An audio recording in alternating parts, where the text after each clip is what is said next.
Hello and welcome to the morning news here on Newday on TV3. My name is Beatrice Sedu. Coming up in the next few minutes. Now, U.S. immigration officials confirm Ken Ofori-Atta overstayed visa as they describe the former finance minister as an illegal alien. Also coming up, fuel prices set for second straight drop as strong city and falling global oil prices ease pressure at the pumps.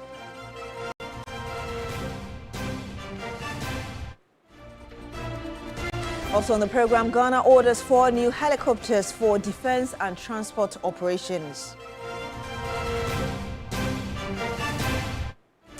President John Mahama constitutes a presidential advisory group on the economy to provide strategic guidance on Ghana's economic recovery and long-term growth.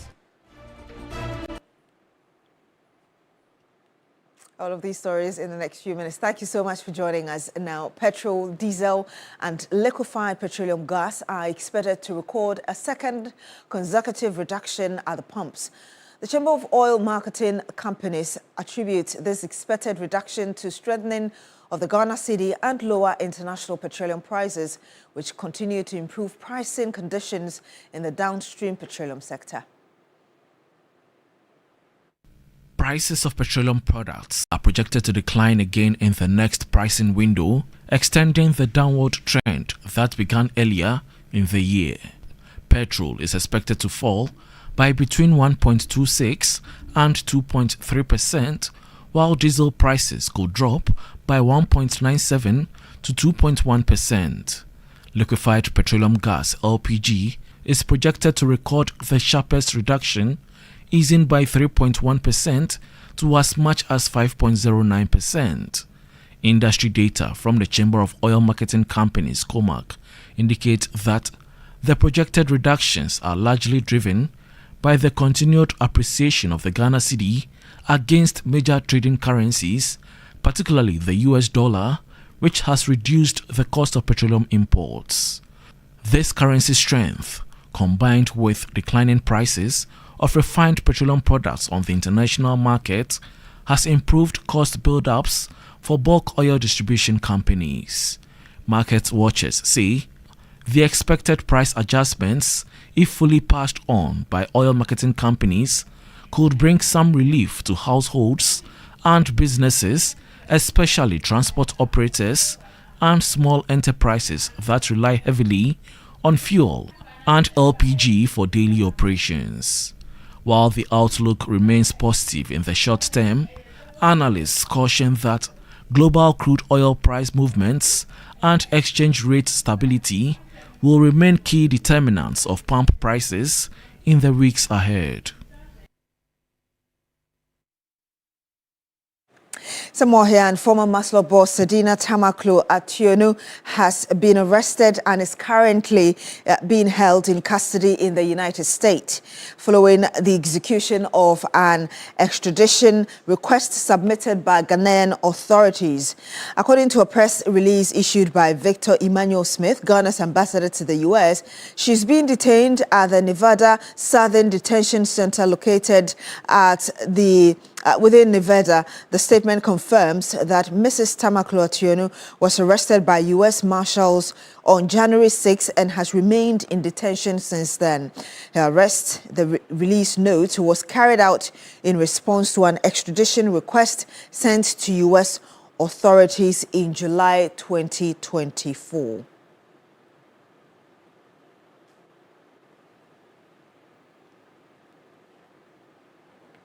And let me read that statement coming from Ambassador Victor Smith. It says, I can today confirm that Mrs. Sedina Tamaklo Ationu is being detained at the Nevada Southern Detention Center. My information is that she was detained by U.S. Marshals on January 6th and has since been kept at that detention center. I am reliably informed that acting on an extradition request sent to the U.S. authorities sometime in July 2024, U.S. Marshals arrested Mrs. Tamaklo Ationu and placed her in detention to await her day in court. Signed by Ghana's ambassador to the U.S., Victor Emmanuel Smith, and this was released yesterday, the 15th of January, 2026.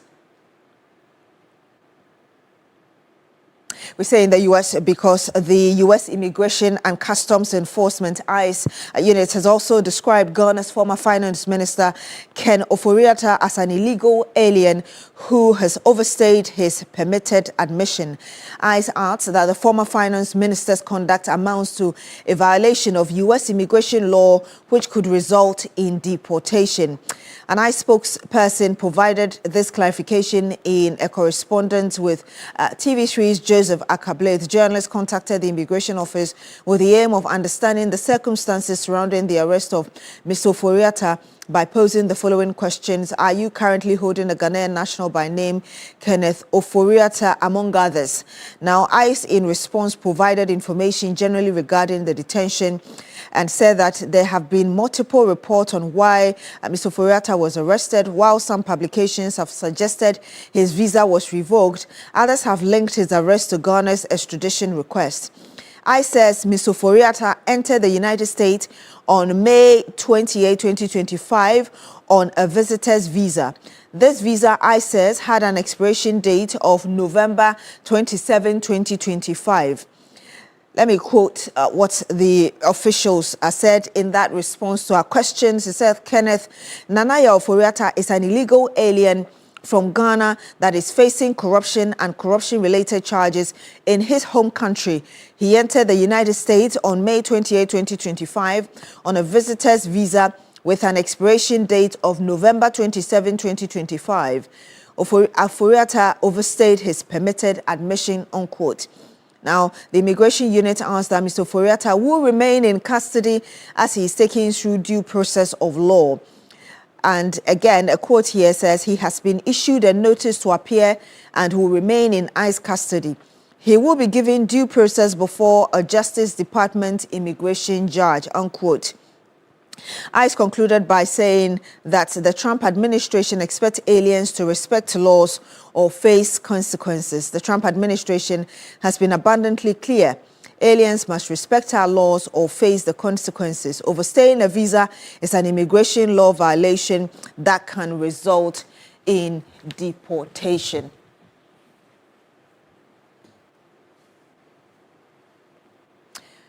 And you expect that will bring you some more on Ken Ofori-Atta and Sedinam Tamaklo Atuonu, the issues in U.S. in our subsequent bulletins. Now, President John Mahama has constituted a presidential advisory group on the economy to provide strategic guidance on Ghana's economic recovery and long-term growth. The group is expected to support macroeconomic stability, fiscal sustainability, and job creation under the government broader agenda reset.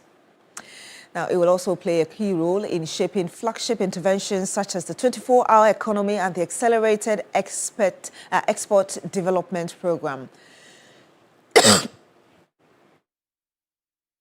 Beg your pardon. Now, in a statement issued by the presidency on Thursday, January 15, and signed by Minister for Government Communications, Felix Kwakye-Ofosu, the government said that the move reflects the president's resolve to tap into deep national and international expertise to navigate current economic challenges.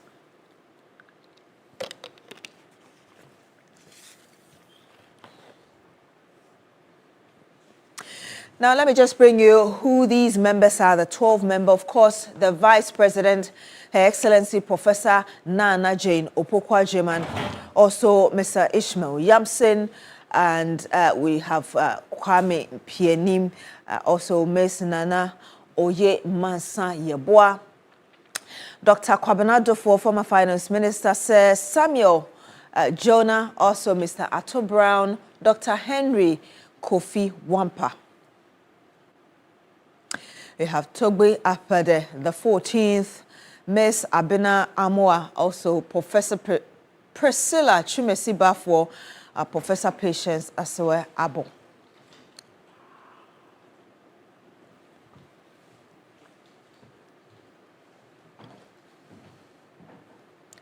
That's some more here, and the Adenta Circuit Court has granted famed self-styled Prophet Evans Ishan, also known as Ebonoa, a bail of 100,000 Ghana cedis with 2 sureties. Ebonoa has been charged with publication of false news with intent to cause fear and panic after he went viral for claiming the world will be destroyed by floods on Christmas Day last year. Lord Edward Saris report. At the last agendas, the presiding judge ordered for psychiatric evaluation of the self-acclaimed prophet who had become a viral sensation following claims that he was building an ark to save mankind from another doomsday flood. When the case was called on Thursday, January 15, the prosecution disclosed to the court that the results of the assessment was ready. They pleaded with the court to amend the charge sheets and a discharge of Ebonoa. He was then charged with publication of false news to cause fear and panic, but pleaded not guilty. Lawyers of Ebonoa prayed for a bail which was granted by presiding judge Angela Atachi. Ebonoa was granted 100,000 Ghana cedi bail with 2 sureties, one of which, the judge added, must be justified with a landed property or a vehicle valued by the STC. He was also ordered to report to the police once every week. The case has since been adjourned to March 18 for continuation. Per the brief facts of the case, Ebonoa, a 33-year-old private security guard in Accra, admitted in his investigation caution statement of circulating the said videos in his Facebook, TikTok and YouTube accounts. The prosecution further alleged that Ebonoa stated that the boat he referred to as an ark in the videos did not belong to him but was owned by a fisherman in Elmina in the central region. Lodi Dasari, TV3 News, Accra.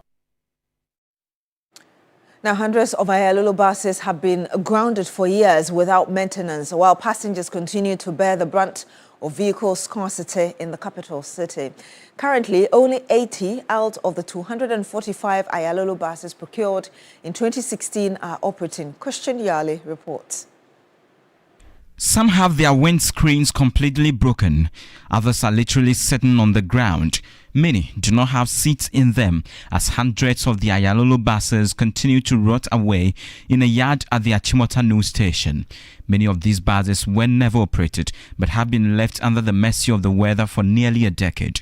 It remains a pity as government now makes efforts to service Metro Mass buses or even procure new ones for public transportation. I'm sure that this is one of the transport minister would take a keen interest in if we are looking at bringing more buses, especially the agreement that we know has been signed to bring in about 100 of the EV buses, the electric buses, and even the current arrangement with Metro Mass to get more of their buses coming into town to transport people. But you see a lot of them here. See, these ones, all their tires have been removed. Let me show you just another of the bus with the windscreens and everything torn apart. Nothing to write home about. Even if you decide to maintain, it would cost you a lot. Grounded, no attention paid to them. Is it that we have forgotten about them, or what is the situation? I visited the Madina Zongo Junction Thursday, and as it has frequently been, hundreds of people endure long queues every morning, standing for hours. It is a severe punishment for these workers and even students. Accra, for how long have you been here? 1.5 hours. 1.5 hour. 1.5 hour you've been standing here to get a car? Yeah. Cars no drew her. Now I'm for passengers now. When we just can't maneuver fair night to say and so you into petrol here. When you get to school late, are you punished? Yes, please. What kind of punishment do you receive when you get to school late? We weed. They give us a plot of land to weed. You have to bring more buses, the electric buses, so that we can get to school early on time and have a good lesson. It's not always that you get it early. Yeah. So we are suffering. The government have to help us with the bus. We are used to it now, so we don't know, we always come here and stand here to get cars, so we are just used to it.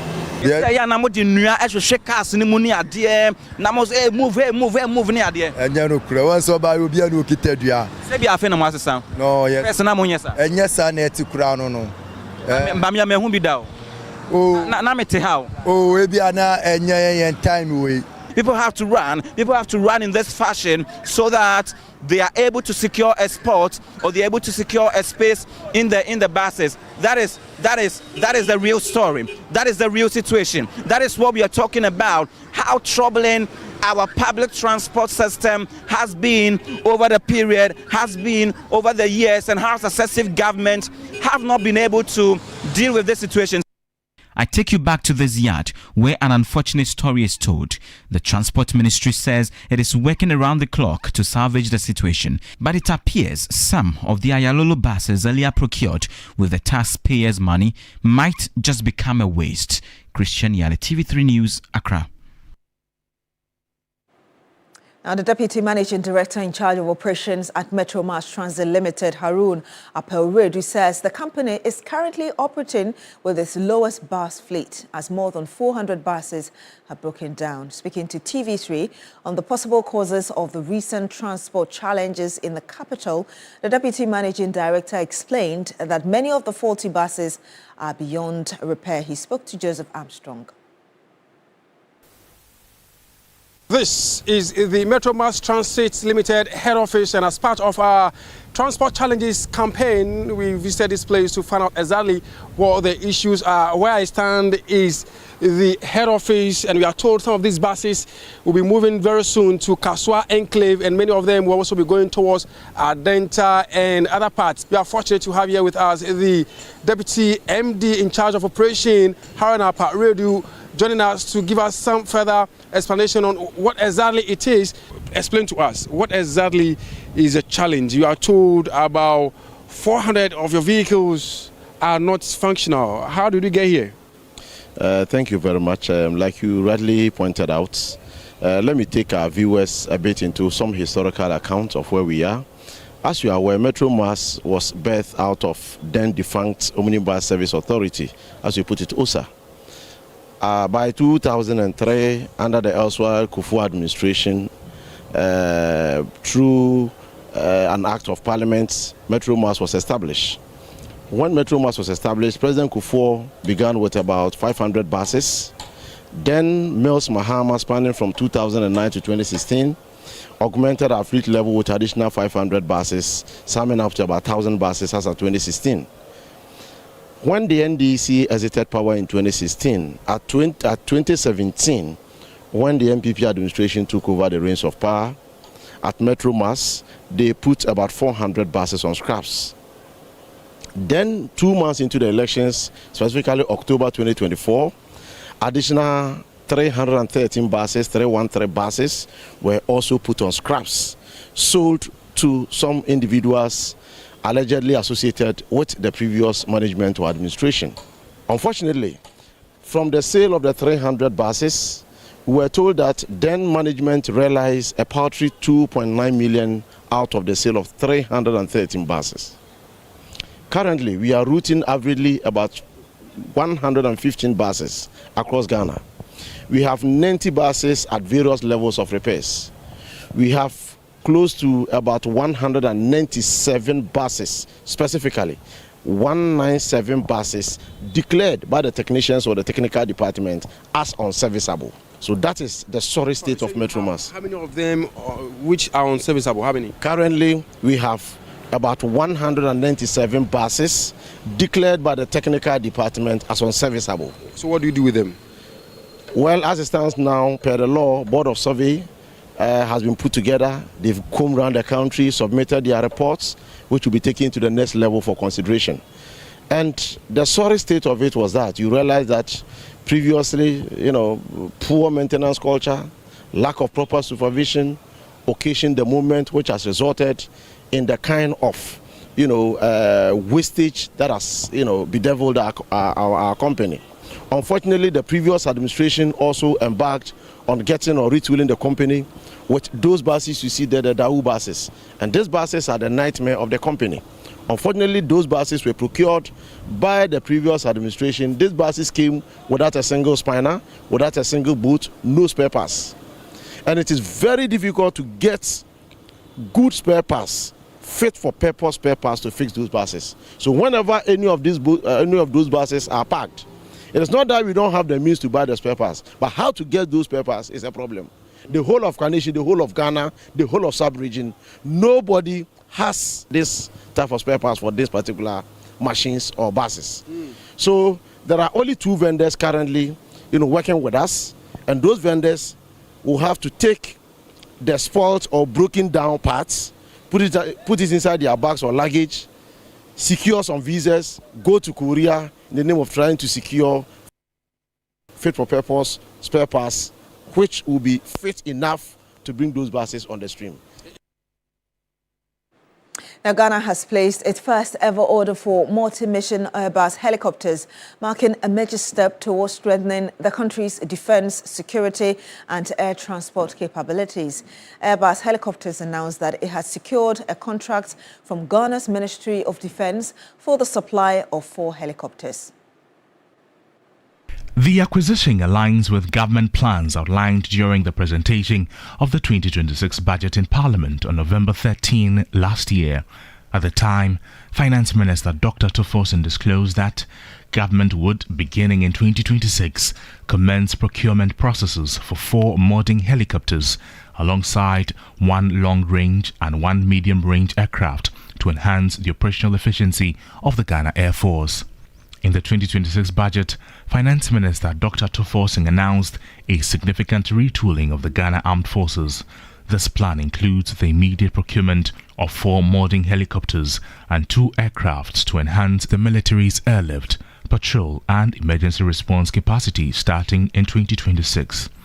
Parliament further approved an agreement worth $136.5 million with Airbus Helicopters SAS for these 4 helicopters. The aircraft are expected to be delivered over a 4-year period beginning in 2026. The fleet will support aerial surveillance, search and rescue, medical evacuations and troop transport, addressing the operational challenges of an aging fleet. The renewed focus on strengthening Ghana's military air capabilities stems from a tragic incident in August 2025 when a Ghana Air Force Z9 helicopter crashed in the Adanse Akrofrom district of the Ashanti region, killing all 8 on board, including Defense Minister Dr. Edward Omane-Boamah and Environment Minister Dr. Ibrahim Murtala Mohammed, along with senior government officials and crew members. In the months that followed, an official investigative board was constituted to determine the cause of the crash, with technical support from local and international experts. The long-awaited report presented noted that the helicopter lacked modern safety systems such as terrain awareness and advanced navigation equipment, and recommended improvement to both equipment and training to prevent similar tragedies. And that's all for the morning news here on Newday on TV3. My name is Beatrice Edu. Thank you very much for joining us on the program. Do continue with us on Newday.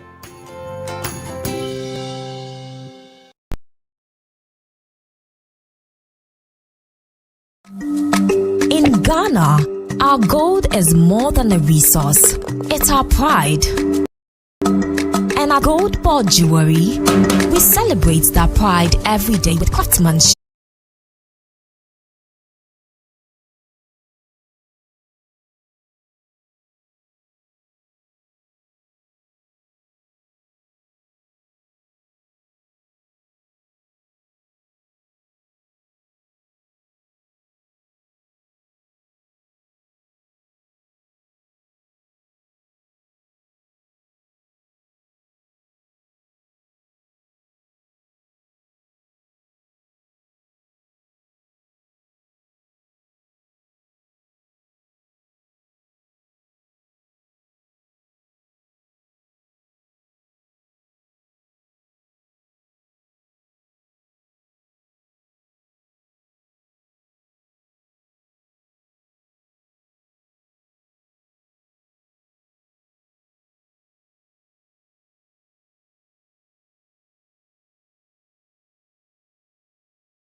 Why do people worry Akable in the mornings like that?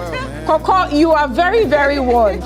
Anita, give him the songs that he wants to listen to in the morning. And Beatrice, stop pestering the young man. Today I didn't worry him. Are you sure? No, today she didn't.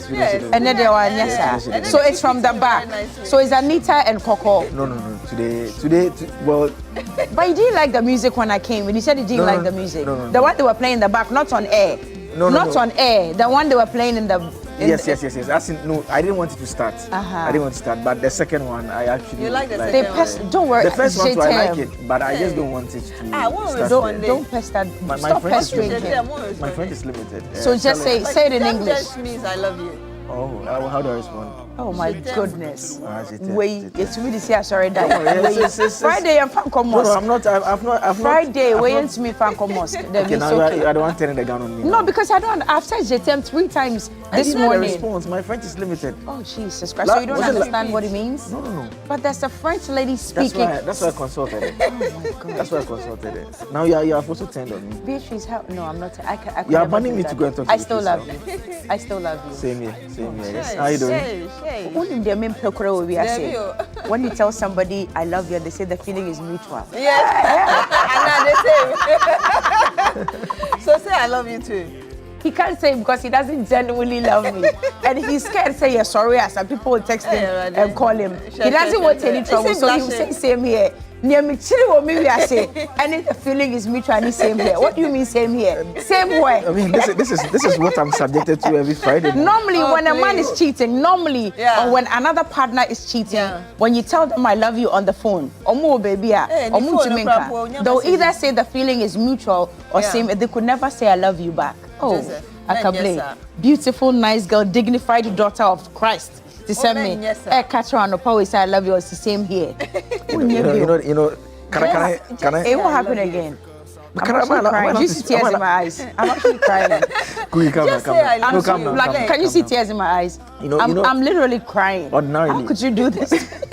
Ordinarily, my response will also be the feeling is mutual as well, but that has been struck off the book. Nonsense. So calm down. So yes, I love you as well. Oh, Does that work for us? You know how the response is delayed. You know how yes, Coco, the response is delayed and it's fake. Yes, I don't want it accounts anymore. will say Mr. Meje, like when you haven't greeted somebody and they say, then you say, I'm sorry, Marchin, it's Mr. Meje because I kind of pleaded. Exactly. So that's it. So you delayed it. All because he has become our international ICE correspondent. Your level has been raised to have whatever it is. Local girls know each other and check in. Bitch, how you doing? Very well, thank you. How are you? Thank God that we found the phone. Yeah. We temporarily lost her phone this morning, but Grace is on our side. So the new phone? Yes, so we found it. Oh. Yeah, we found it. Oh, wow. I will teach you 1 or 2 tricks on how to make sure. There's technologically, there's something you can put at the back of the phone and you can have it in your bag as well. So it's like connected to the phone so that wherever you... Or maybe we should buy you an AirTag. You know what an AirTag is, right? Yeah, I mean, it plays similar roles. So we'll just place it so that wherever it is, we know where the we can't... But no, it's not a problem. I'm sure if we hadn't found it by close of day, we'd have gotten the same phone again. It's not a problem. Yeah, she's well connected. Do you know something I don't know? You know things that I'm not aware of? Oh, yes. I mean, she got a phone and she's not been able to tell us how she got it up this to thing now. Again. It's too early in the morning. Anyway, welcome to Friday, the 16th of January, 2026, and it's half month, and I know Sesikana. Most people that we spoke to last Friday actually said before the money landed, it was finished. Yes, before beginning of January. Yes, and the ones that didn't even get finished, no. At the time we're speaking to them, Naka 350, need 250. I remember I owe some 300 Ghana. I couldn't send it.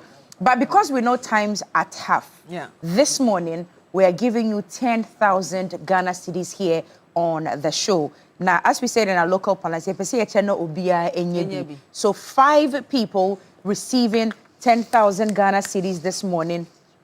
5 people receiving 10,000 Ghana cedis this morning.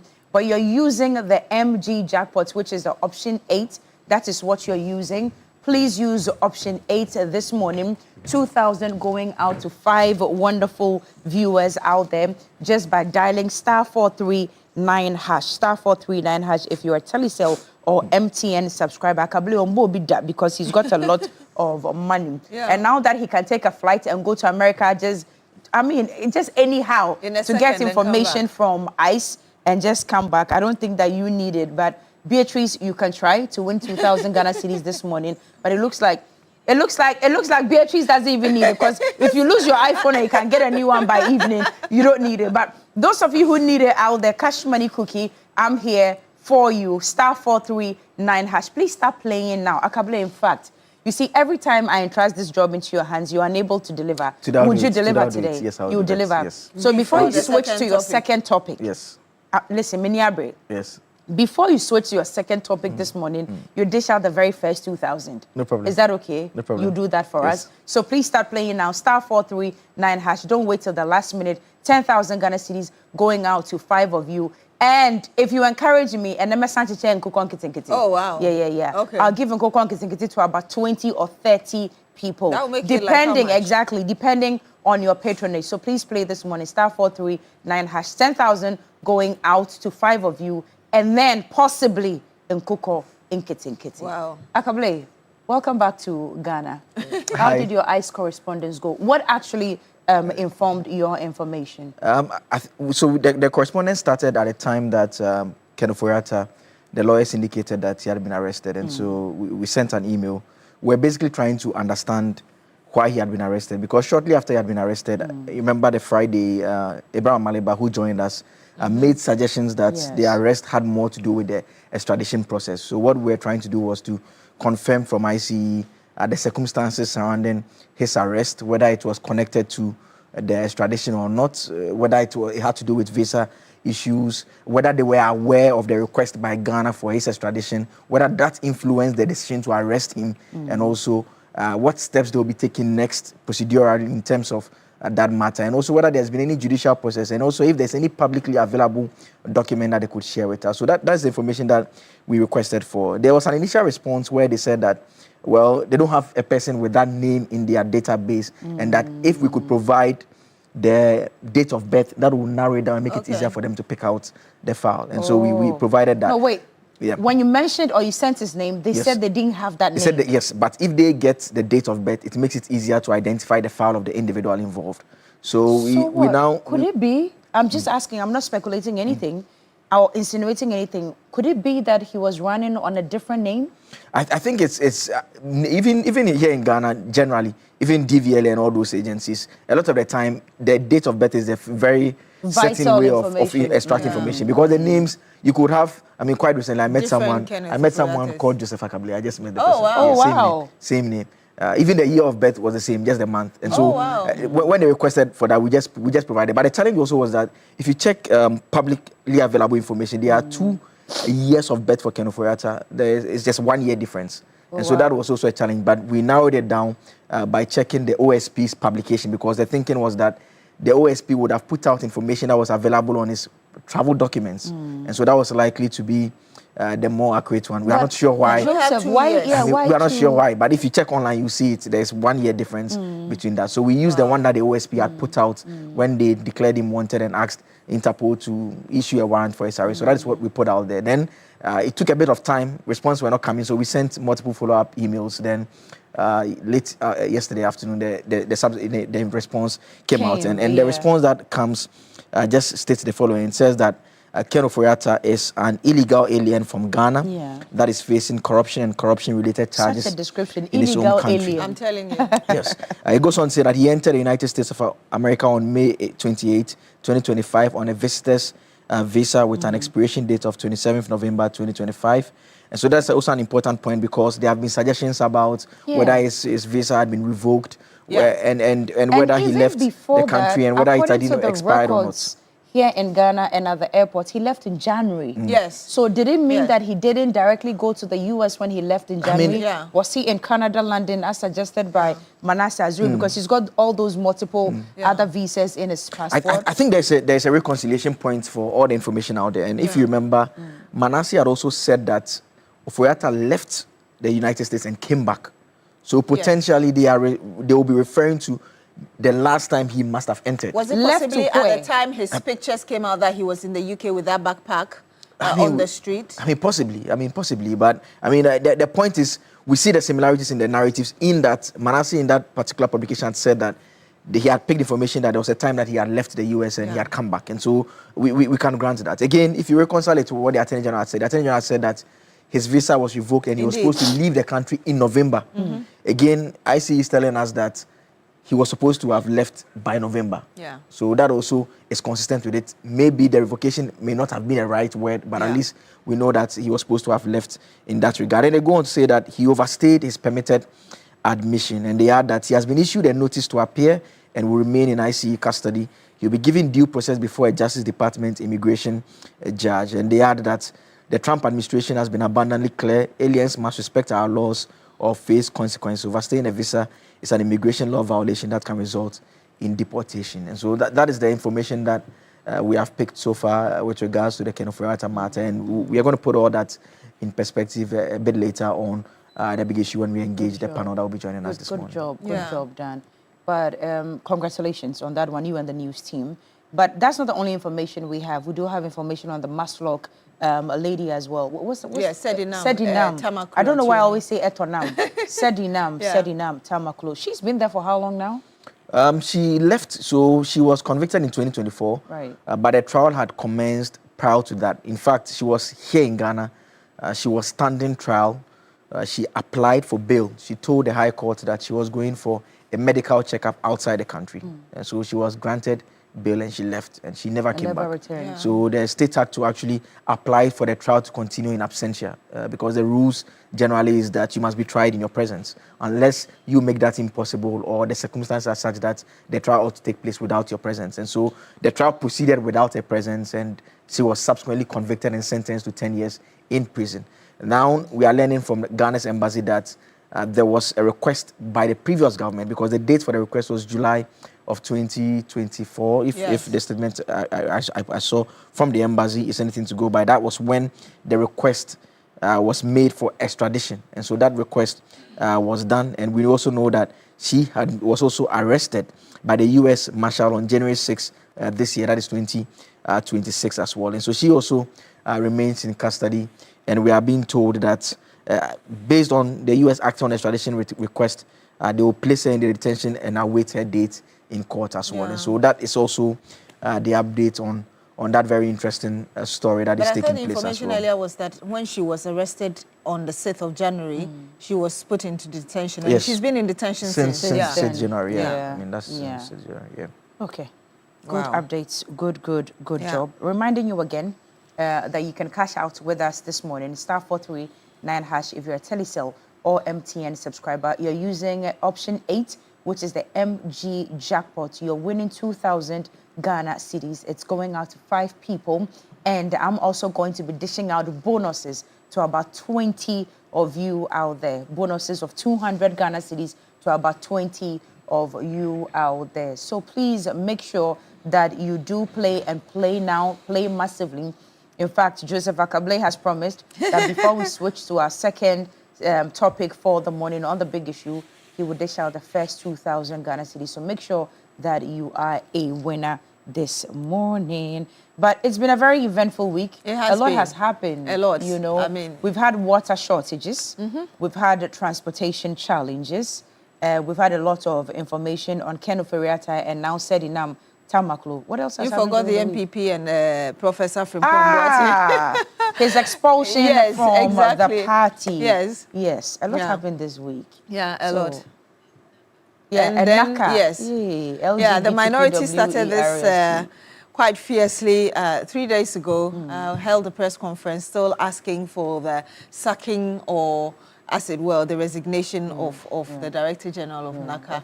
Irrespective of the statement coming out that, yes, we saw that, we corrected that, new ones have been printed, and minority thinks that it's, I mean, that's unacceptable. But yesterday, though, interestingly, Madam Ayana on the big issue felt that, I mean, this is an issue that we've left for a long time. So why are we revisiting Why are we revisiting it? Is it that we don't have anything to talk about now? Why are we bringing something that has already been lying dormant?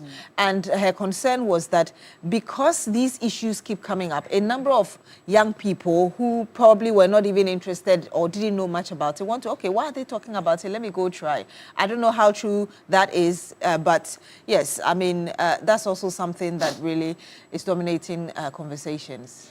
For me, the transport story stood out for me because it's something that I can easily connect to. And I was telling some of our colleagues that even this morning, the area around the Dome area, I mean, this morning, before 5:30 a.m. when I was coming, I mean, there are individuals who are standing in line, in the queues already. This is 5:20, 5:30 a.m. They are in queues already at Dome.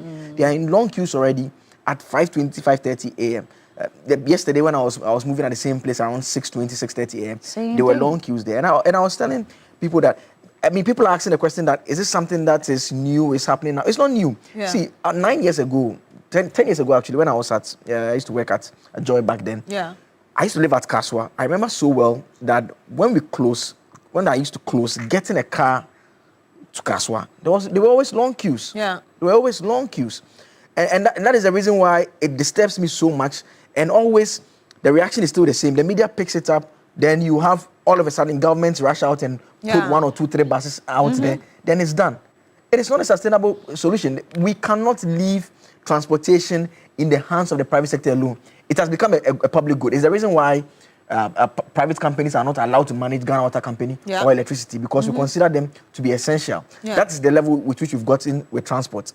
It is chaotic. We can't let this keep on happening. I mean, just 5 o'clock, we need a proper public bus transportation system. I mean, you are the globetrotter. You've been going to.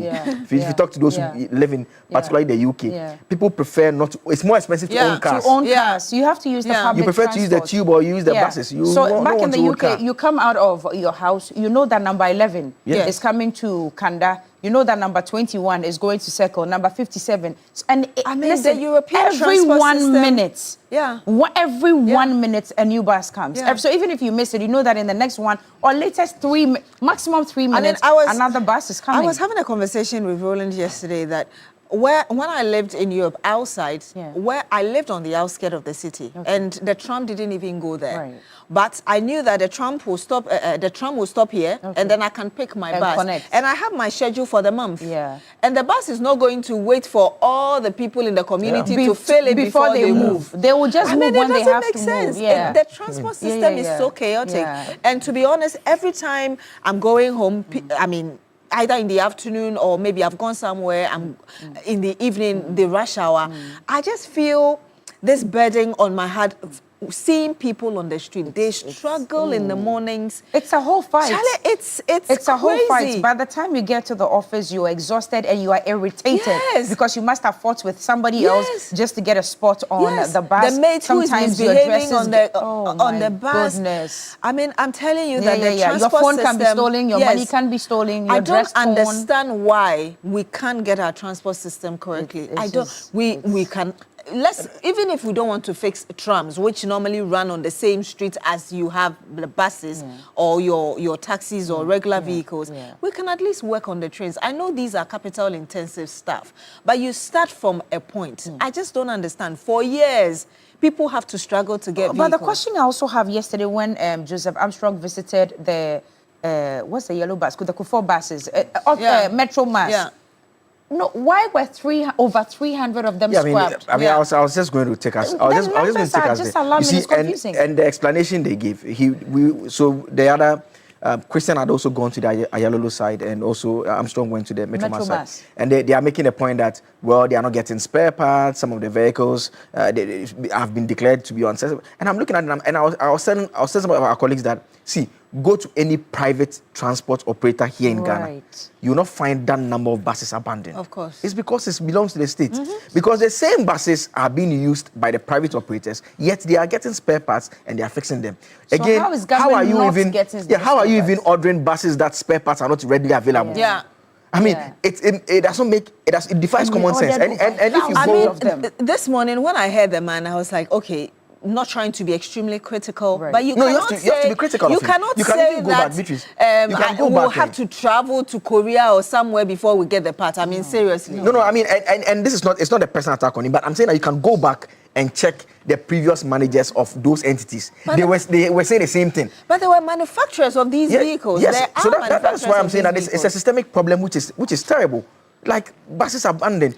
I think it's a public good that the state needs to urgently take charge of the situation. We need multiple buses on the roads running at specific times. Yeah. They should just be on the roads. And it doesn't have to be full before it moves. No. It doesn't have to.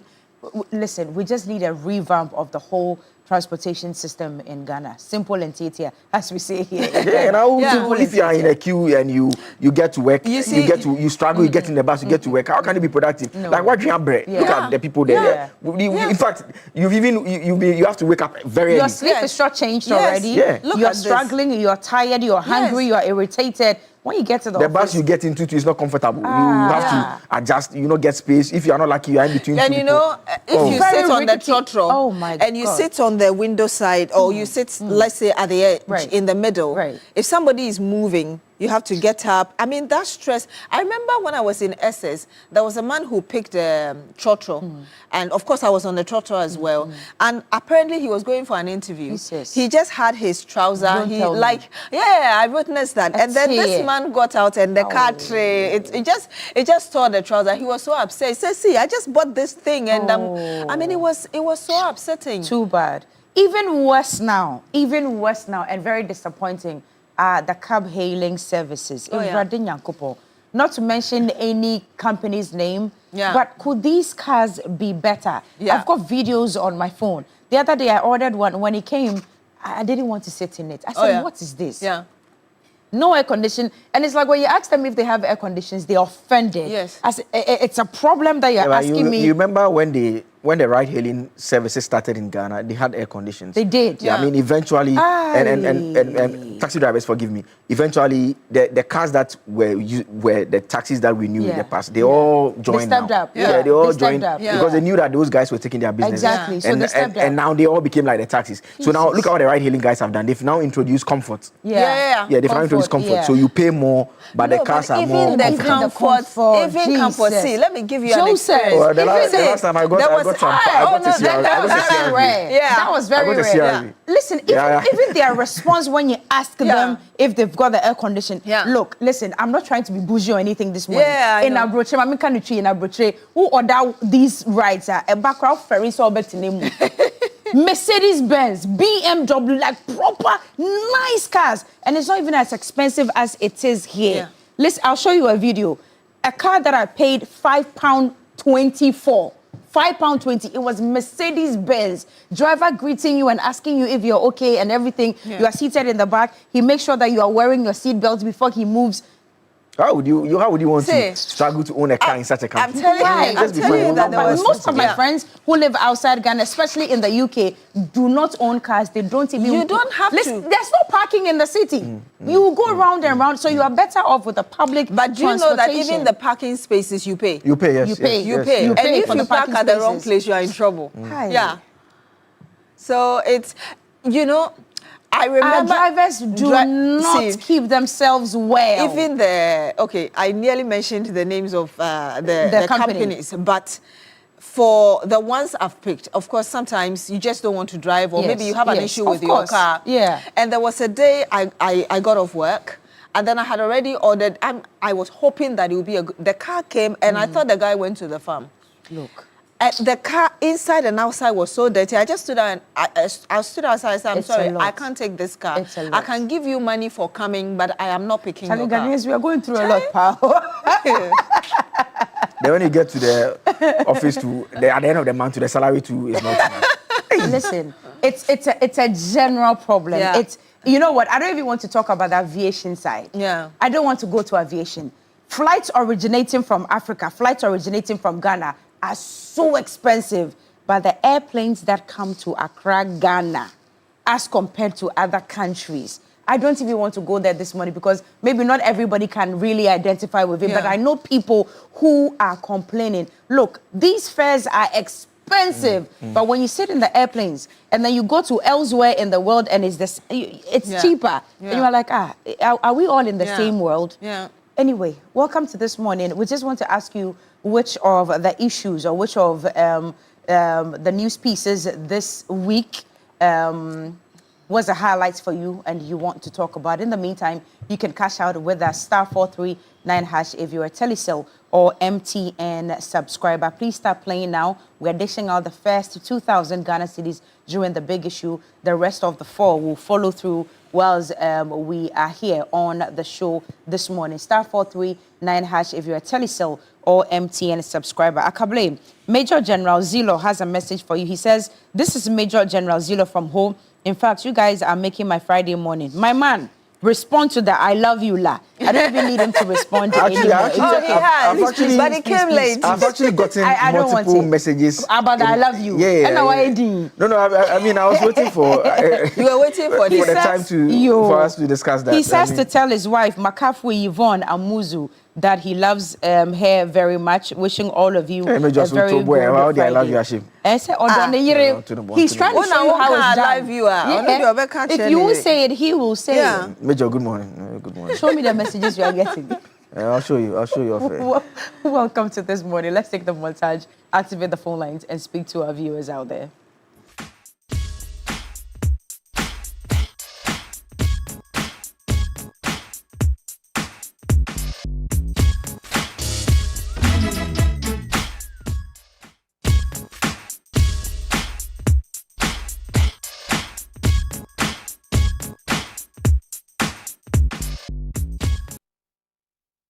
Welcome back. It's TV3 Newday. Welcome to This Morning. And I've always said that God is on my side. If this Joseph will not respond to that I love you, God has sent me another Joseph on the telephone lines this morning. Hello, Joseph. Happy Friday. Hello, Cookie. Hello, no. Unfortunately, I'll not go for you. I'll go for B. Yeah, it's okay. It's okay. It's still my sister.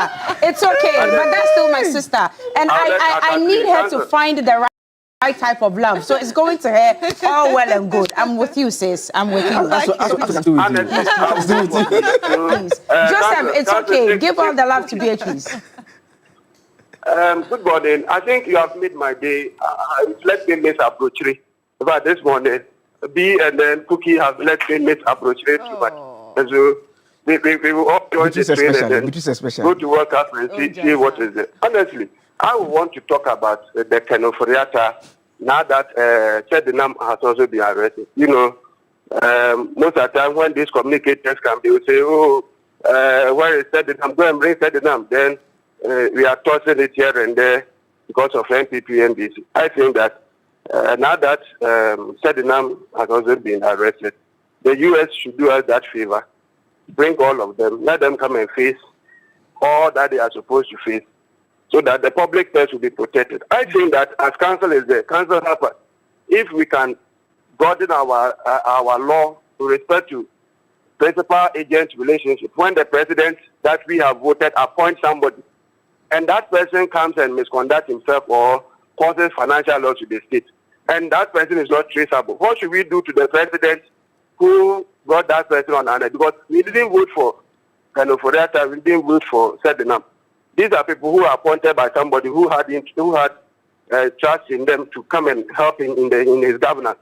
And then they come and then they spend, when they are to come and account also, they go and hide somewhere. I think that even though these two cases are different with respect to Sedinam, who faced trial and then was asked to go for medical checkup and then she absconded.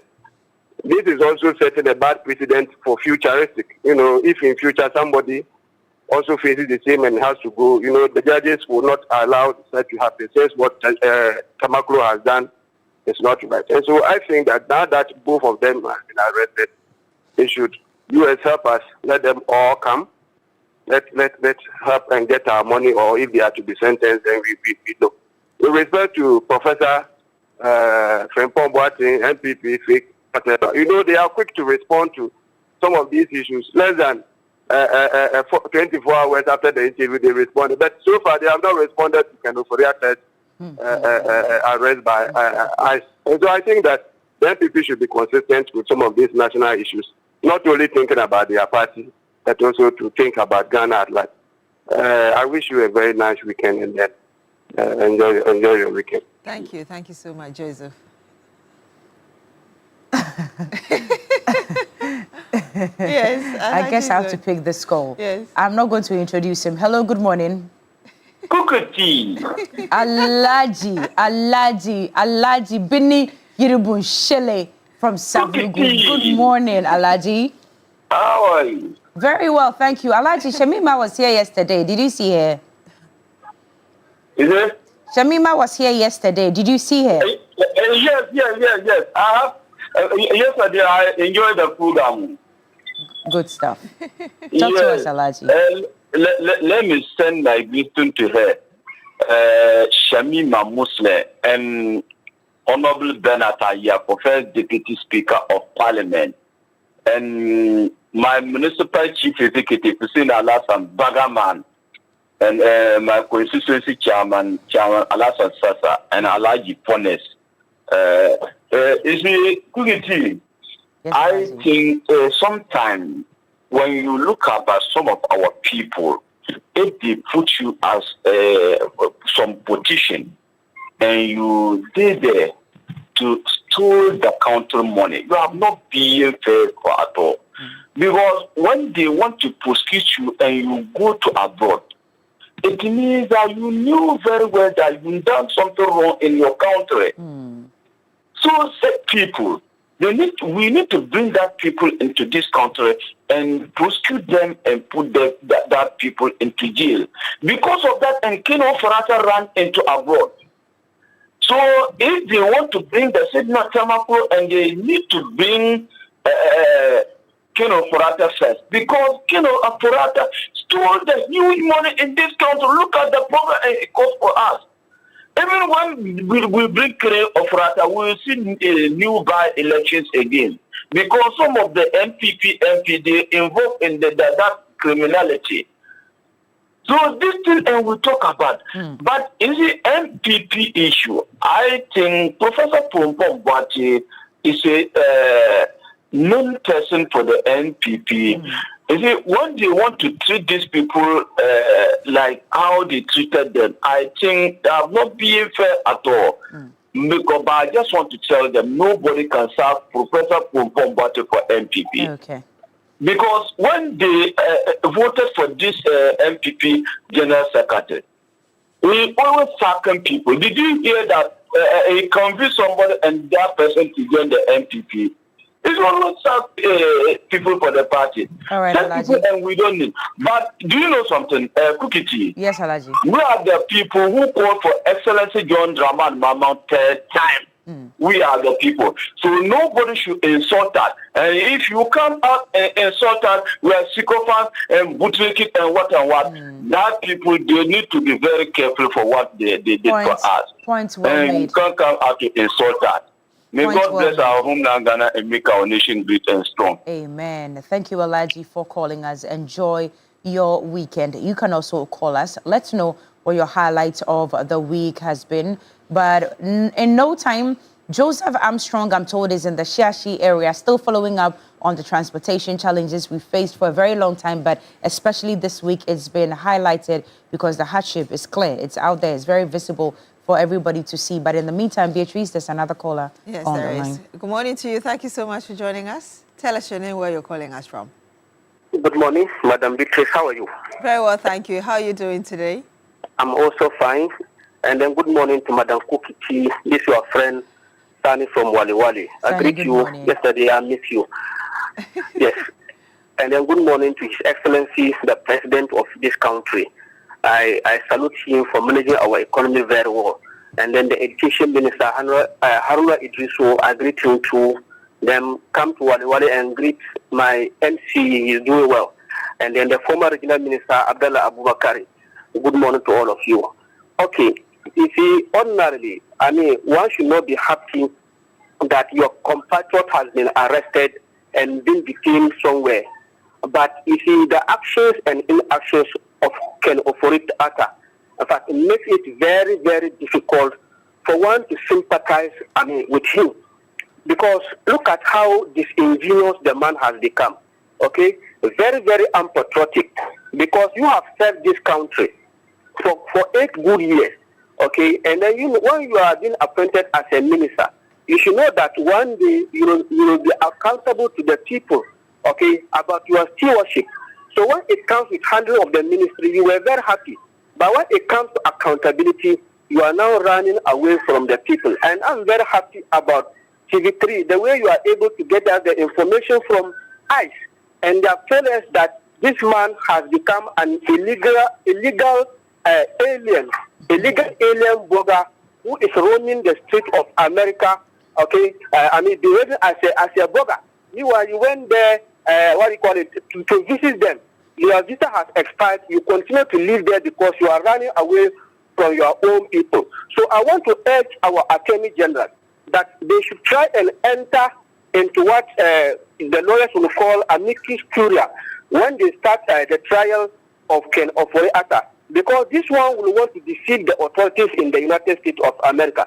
So Ghanaians should show interest in the case and then go and explain as to the reason why we want him to come back to this country. Other than that, I don't trust him and his lawyer.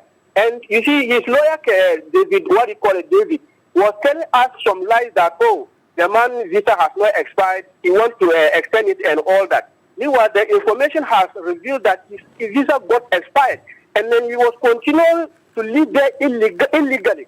The same illegality that he used to run our economy. You see, anytime he wanted to introduce something, when he was the former finance minister, he will not go to parliament. He will just go and do it unilaterally, so that the people will suffer at the end of the day, like the domestic bondholders and all that. Today, those people have died, and you think that their souls will allow you to run away of the country and be there chilling, becoming a blogger and all of that. So all right, lost Sani on the line, yes. Yeah. But thank you very much for calling us from Wali Wali.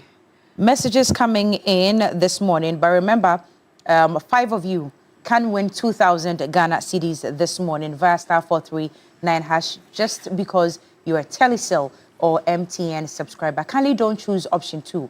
We are not using option 2 today. We are using option 8, which is the MG jackpot. It's a mini jackpot this morning.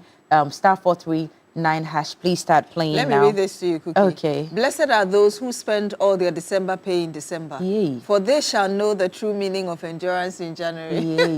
Yay. So Yay. that's why we are giving you the jackpot cash so today. 5 of you getting 2,000 Ghana cedis, and about 30 also of you would be getting bonuses of 200 Ghana cedis just for your weekend relaxation. Ahmed Esiedu has a message for us. Joseph, read that one for us. Well, he says here that the president of Holland rides bicycle to work. Boris Johnson used to ride bicycle to shop. Tony Blair's wife parked her car to ride in a tram and forgot to pay for the parking ticket, and she was fined. What do we see in African countries?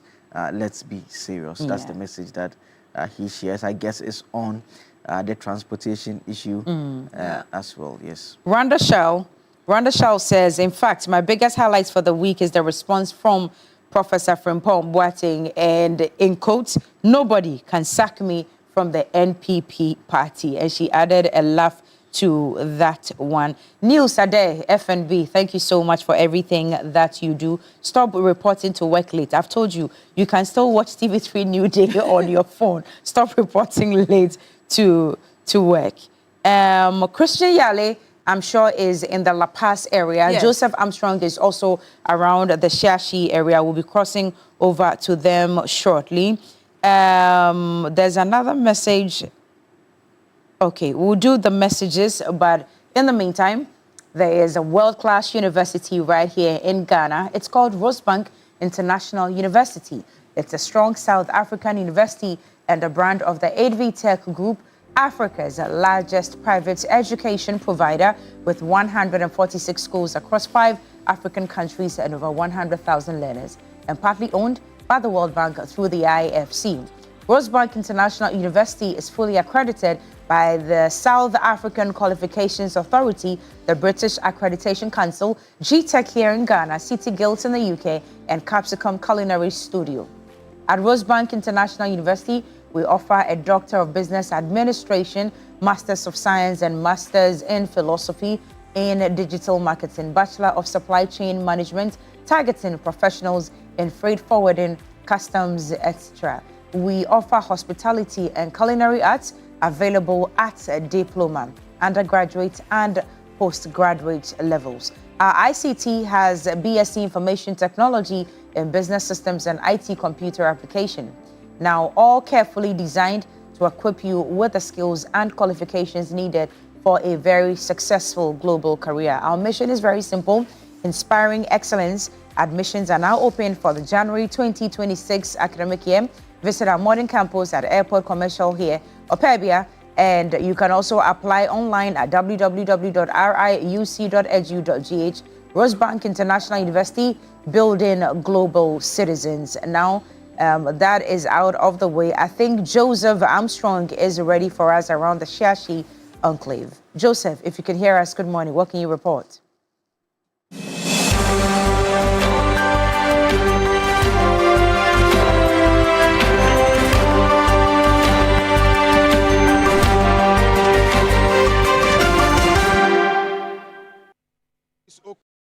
Okonglo bus stop, and every morning we will see a lot of people stranded here searching for a vehicle to get to their various workplaces. And you see, this morning it appears the campaign started by TV3 is yielding some results, where I've seen so far about 4 Ayalolo buses coming in here to load all the passengers here to their various destinations. If not, you'd have seen so many people gathered here. If you look into the traffic coming from the Legon area, you see another Ayalolo bus on its way, coming down this way. Normally in the early days, in the early morning like this, you will not see any of these Ayalolo buses coming. But today, surprisingly, you've seen about four already that have been here to carry all the passengers away. Even with that, you still see many more people gathered here. And the traffic gets more serious here early, around 7:30 to 8 a.m. thereabouts. But today it appears everything seems to be working. But I'll still try and get some few people and engage them. Let's get experience they are faced with here every morning, particularly on Mondays and Thursday. Boss, excuse me, how are you? I'm fine. My name is Joseph Armstrong. What's your name? Ellie. Okay, so you're live on TV3. Where are you going? I'm going to Accra. Accra. So paint a picture for us. In the mornings like this, when you are on your way to work, what are the challenges you are faced with in terms of transportation? Well, usually you will not get Accra cars easily. Sometimes you have to transit about 3 or 2 times. Because me, I live in Adenta, and sometimes I have to get to Medina and then pick from Medina to maybe Shashi and then continue from there. Or sometimes I could get up to Shashi and then continue. Yeah. So in the mornings, you know, most of the drivers, they don't want to load straight. They want to get to a point and then reload from that point. Yeah. So that's what we faced with. So sometimes you have to pay double the price. Yeah. Sometimes you realize that for a fare of 9 cedis, you are paying around 15 cedis to get to work. But today looks very good. Yeah. For today, it looks very okay. I think because it's a Friday. But on a Monday, Tuesday, and Wednesday, you wouldn't find it easy. Very well. Thank you so much for talking to us. So that is his account. It's very difficult getting car here, particularly on Mondays, Tuesdays, and Wednesdays. I'll talk to another person. Madam, excuse me. Let's have this conversation. Quick one. So where are you going? No. Where are you going? Accra. Accra. So do you come here every day trying to get a vehicle, and how difficult is it getting a car on a Monday, Tuesday, and also Friday mornings? It's difficult to get a car. Every day when you come, you struggle to get a car. You wait for like 30 to 40 minutes before you get to work and wherever you are going to. That makes you late to work? Yes. What do you think can be the solution going forward? I think the Minister of Transport should do something about it. Something like what? It depends on them. Maybe If you were the Minister of Transport, what would you have done? I guess I would have asked where the church show are going to, because when it gets to this season, it's difficult to get cars, and you are supposed to find where they are going to, or maybe this STS buses should be brought. Yes, should be used at this period, because we thought last year, that was the Christmas, it happened. So this year too, we were wondering why it happened like that. But I think the best solution for the Metro Mass bus should be used at this period. When everything is everything is okay, then it go back to its normal use, and then the church takes over. Good luck in search of your vehicle. But I can see more Ayalolo bus coming, so you can just jump into one. But let me add that it looks like the Okada riders are actually cashing in, because for them, when the vehicles are not here, an Okada rider can charge you as much as 50 cedis from here to somewhere 37, and that's what they do here. You could see they are parked here in their numbers, and if you get here, you don't have a vehicle, all you have to do is to jump on the Okada rider that take advantage of the situation also and charge you so much money. So as it stands right now, you see the traffic is building up here again because the Ayolo Bazaar pass earlier was full, couldn't pick anybody here. So if you should stand here for the next 10 minutes, you see the whole place will be choked again with passengers waiting for a vehicle. Over to you in the studios.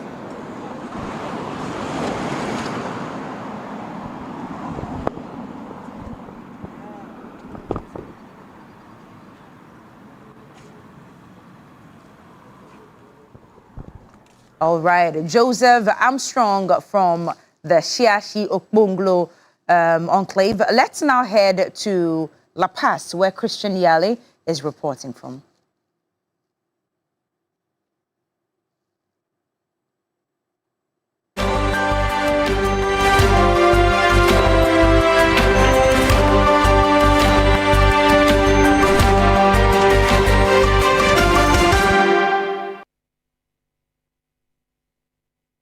Coming to you live from the La Paz Tema station, and it's quite a worry here. A number of queues, long queues actually when you get here.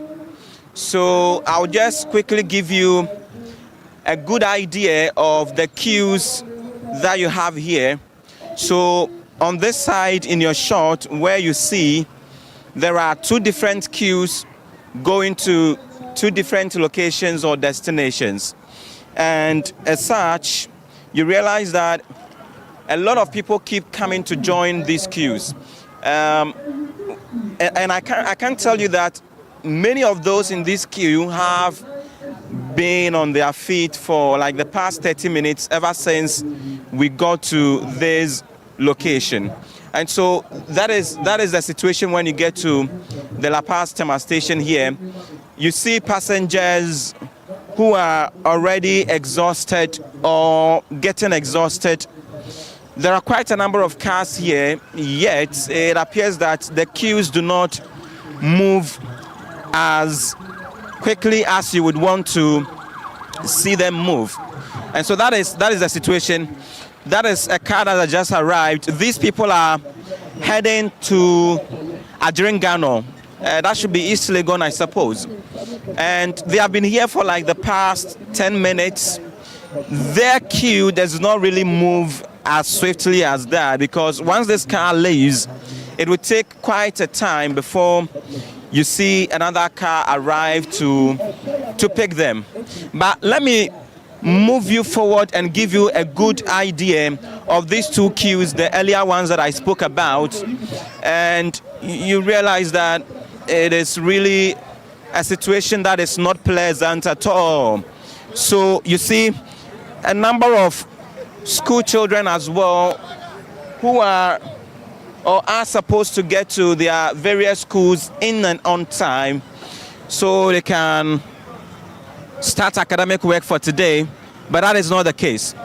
Many of them are locked up here in these queues, and they do not even know what time they get to leave this place. It is 7:25 already, and per my interactions with most of them, once they are late or they arrive late at work like that, they get punished one way or the other. But I will try to see if I can get to speak to some of them who are here. So join me on this journey as we attempt to get some of them to share really what it is, their frustration and the stress that they have to endure almost every morning here. Daddy, I would want to get a quick word, a very short one from you. This is a troubling situation that we are dealing with almost every now and then. It appears there is a scarcity, shortage of vehicles. For how long have you been here? No, I'm not here. Okay. I stay at Kaswa.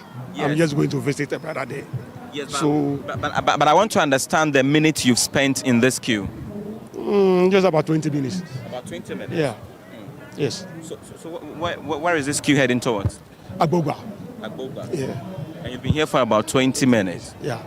But talk to me, and I'm sure this is not the first day that you have been in a queue for about 20 minutes. There is no end in sight even. You don't even know when the next car arrives for you to join. How troubling is it that we don't seem to have an active or vibrant public transport system? You see, some people are going to work, you see, and then being in the queue for 20 minutes delays the work. So I think there should be public transport so that people can go early and then work. That's what I can say. That's what you can say. Thank you very much. So he's of the view that there should be more buses for the conveyance or commuters to be able to help with cater the lost hours that people have to, spend in queues of this nature. But let me see if I can engage this lady briefly. Okay, so I just see that luckily for them, a car has just arrived to pick them up and take them to the various destinations. So those heading towards Agboba are pretty lucky this time around. But that queue is actually longer. So it takes you all the way back there. And I'm going to walk you along the path to give you a very good sense of how long a queue it is and the fact that this mini trotro is unable to cater for quite a number of them. What it means is that for many, especially those at the back who are at the rear of this very long queue, I should say, would have to wait for more minutes, for more time before they are able to. And you realize that the other queue, which is just parallel to this one, is also coming all the way back here. But let me take you back further because I see another queue that is at the back here. I see another queue. So you realize all the way from that side to this place, the queue moves to this side. But there is another queue here. There's another queue here. I suppose this is going to Accra. And so these lovely individuals are heading towards Accra. And a car has just arrived for them. But that has been the situation here when you get here. So they are just behind wherever that side that I just came from. And it's really a worry that before you even get to work, you have to be in a queue, you have to sweat, you have to be exhausted before you get to work to begin the day's work. That is how serious it is. That is the story that we are telling you about. And this is a live picture coming to you from La Paz Tema Station. It tells you that no one is cooking up anything. It tells you that the seeming scarcity or shortage of vehicles in town is a reality, is one that people are feeling. Ma, met me no edun komo kakra. Mpesa me jiwanu disem kakra. Wo sha me pesa me wo ba ha che. Oh, me ba ha nche sai. Nche say ba be how many minutes? Oh, be 30 minutes moment. Be 30 minutes, so half an hour. Wo kwa adwumem. Ba chai. Na anopa bia so be ba be gina ha. Be 30 minutes, 1 hour, winya ka. So be dredwe no wa breda da. Onda ye no kremum. Obedu na wa bre. Obedu na wa bre. Obebe betumi obebe gina bi ma 1.5 hours. Na wo gina ha. Nti ya bre wo. Mate say momo kwa Accra. Mate say ya no pass say de ya gye mo 6 cities, right? Be ye na anwumre no edom no ebo pay so sa na ye charge mo dodo sen de wo say omogi da bia. No kremum anapa no kra na odu kwan ho a. Ono be ya wo say kese. Oni ye first the 50 pesos. Udu circle so asa so to aso. Na so wa jo circle free. Nta anapa no so wo mo ye no do enre so de anu the 10 cities. La Paz 10 cities. Nti idea wo mo ye. That's what she just confirmed to me, that they are going to Accra, and usually in the morning like this they are charged 6 cedi. They are charged 6 cedi. However, in the evenings when a lot more of people mass up at the transport terminals, they are overcharged. They take them 10 cedi, 15 cedis. and that is the situation. So, in just wrapping up, this is the situation here.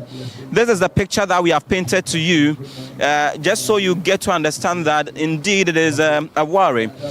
We know and understand that today the Transport Minister is going to engage a number of the stakeholders who are involved in all of this. But let me talk to this station master quickly. Anita and team, if you could, you may, please permit me. Senior, good morning. You are live on TV3. How is the situation? Like, more drivers in here to say, yeah, dear sana, a domino ball peso sana, namu charge the drone. Why do you engage in such?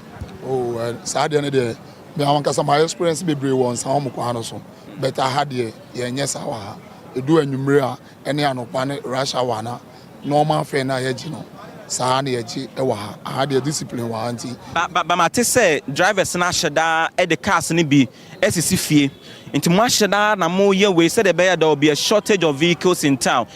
Is it that most sabotage aban na say no krebe na was asem no say mo sheda na ma park cars ni bi esifie? Oh no dey nya no kre on say one pass na boy edin nti ni cars ni bebre wo ho no ma omko shop a enti memma ti say first na say na bi wa pass na wo fam first ade bi wa ye to ne be 200 cedi no say wo be connect na mo be 500 and 600 na won kika nti ni ama no boy edin so and a cars na nkasa so na ye first na ye to no say so ne boy edin nti amanfo ntimi nhyɛ dan to cars ne bebre ti say first no. But finally, Aban saw the Metro Mass buses be brave, Bakrum na Ababe Buana, Nipadomoa, a bomb petrol station, so no Abrase. Who do you say, Beboa? Oh, I know they say, oh, yeah, they are so the Bako crab, a candy, I won't know, and also be funny Palma, a swati. But one say, Aban said that ni buses be brave, sir. Yeah, individuals, no. Yeah, in here talk cars more. Aban young fan say 100%. Now buying the woman cry, Minyaswa say it be do 20%. Individuals na Ushaka as a what park is Sony and crime chroma individuals neto. Into a moment Niaman Bra from Kakana man phone to me talkana. Young fine year to man support to Abina. Buying to me yenina. Yanosun a bit me abuana. So that's a conversation that probably we need to keep an eye on. If government is looking at bringing a lot of the buses to town, the other bit about private sector involvement. How is government supporting the private sector? He makes a case that the spare parts that they buy to service their cars are expensive. So if anything at all, government should rather look at cushioning the private sector, giving them some leverage, some kind of support so that they are able to deliver rather than looking at bringing a lot of the buses because government does not have a lot of the buses. And yesterday, like I brought you, a lot of the Ayalolo buses have been grounded for several years. They are rusting away. Look here, a lot of people who have gathered here have stood in this queue for so many minutes, an hour or more. That is a worrying situation. That is an ugly picture that we keep painting, and we hope that there is some results really at the end of the day. But we see that already there are some reactions coming through, which seems that this campaign by TV3 is gradually going to yield some dividends. I am Christian Yale. I have been coming to you from the La Paz Tema station with my cameraman John Ninepence. Back to you in studios.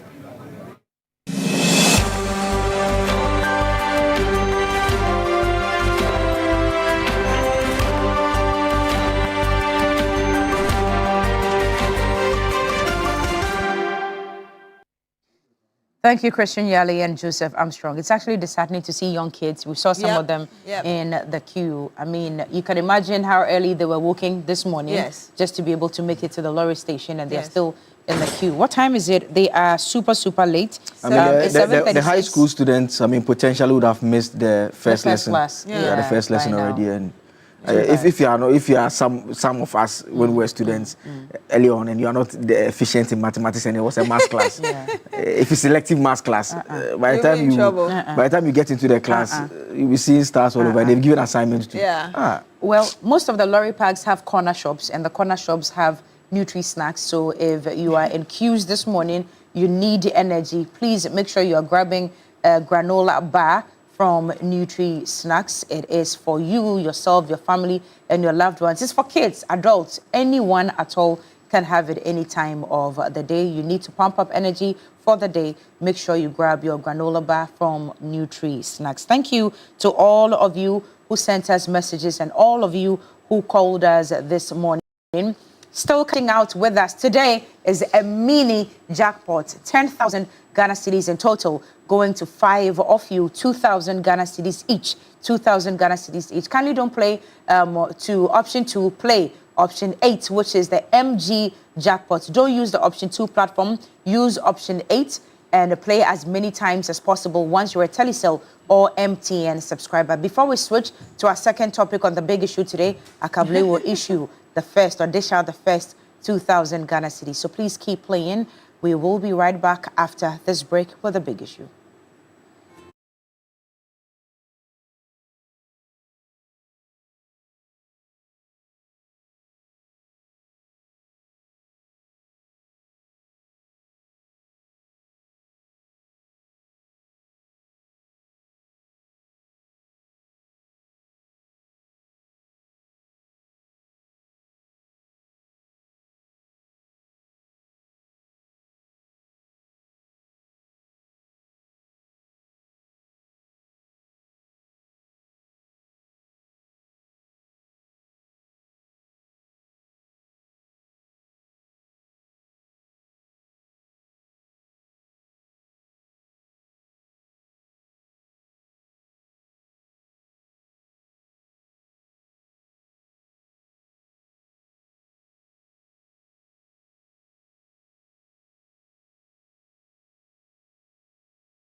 We did announce to you we'll do the first draw on cash out a bit later, and so it's not too late to participate. And like we always say, the more you participate, you increase the likelihood of you winning. It's a game of numbers. It's about probabilities. If you do one ticket and someone does 10, that person has increased its likelihood of winning more than you do. So we'll do the first draw right here on this segment, and so participate in the draw just to make sure that you stand a greater chance of winning. But this morning, we'll start off the conversation by bringing you that update that we obtained from the ICE on the issues surrounding Ken Ofori-Atta. And what I will do is I'm going to walk you through what we've been trying to find out and what we found out. And so the update in summary is to the effect that the US ICE has confirmed that Ken Ofori-Atta overstayed his visa. They actually described Ken Ofori-Atta as an illegal alien. We sent an official email to the ICE with a series of questions, and I'm going to walk you through the questions that we asked the ICE just to understand. So first, we asked them whether they are currently holding a Ghanaian national by name, Kenneth Nana-Yaw Ofori-Atta. And number two, what is the basis for the detention if he is being held by the ICE? Number three, whether there has been any judicial process since his detention. 4, whether they are aware there is a pending request for his extradition to Ghana by the government of Ghana. And 5, if they are aware of the extradition request, did it influence the decision to detain him, and whether they have any intention to have him extradited to Ghana.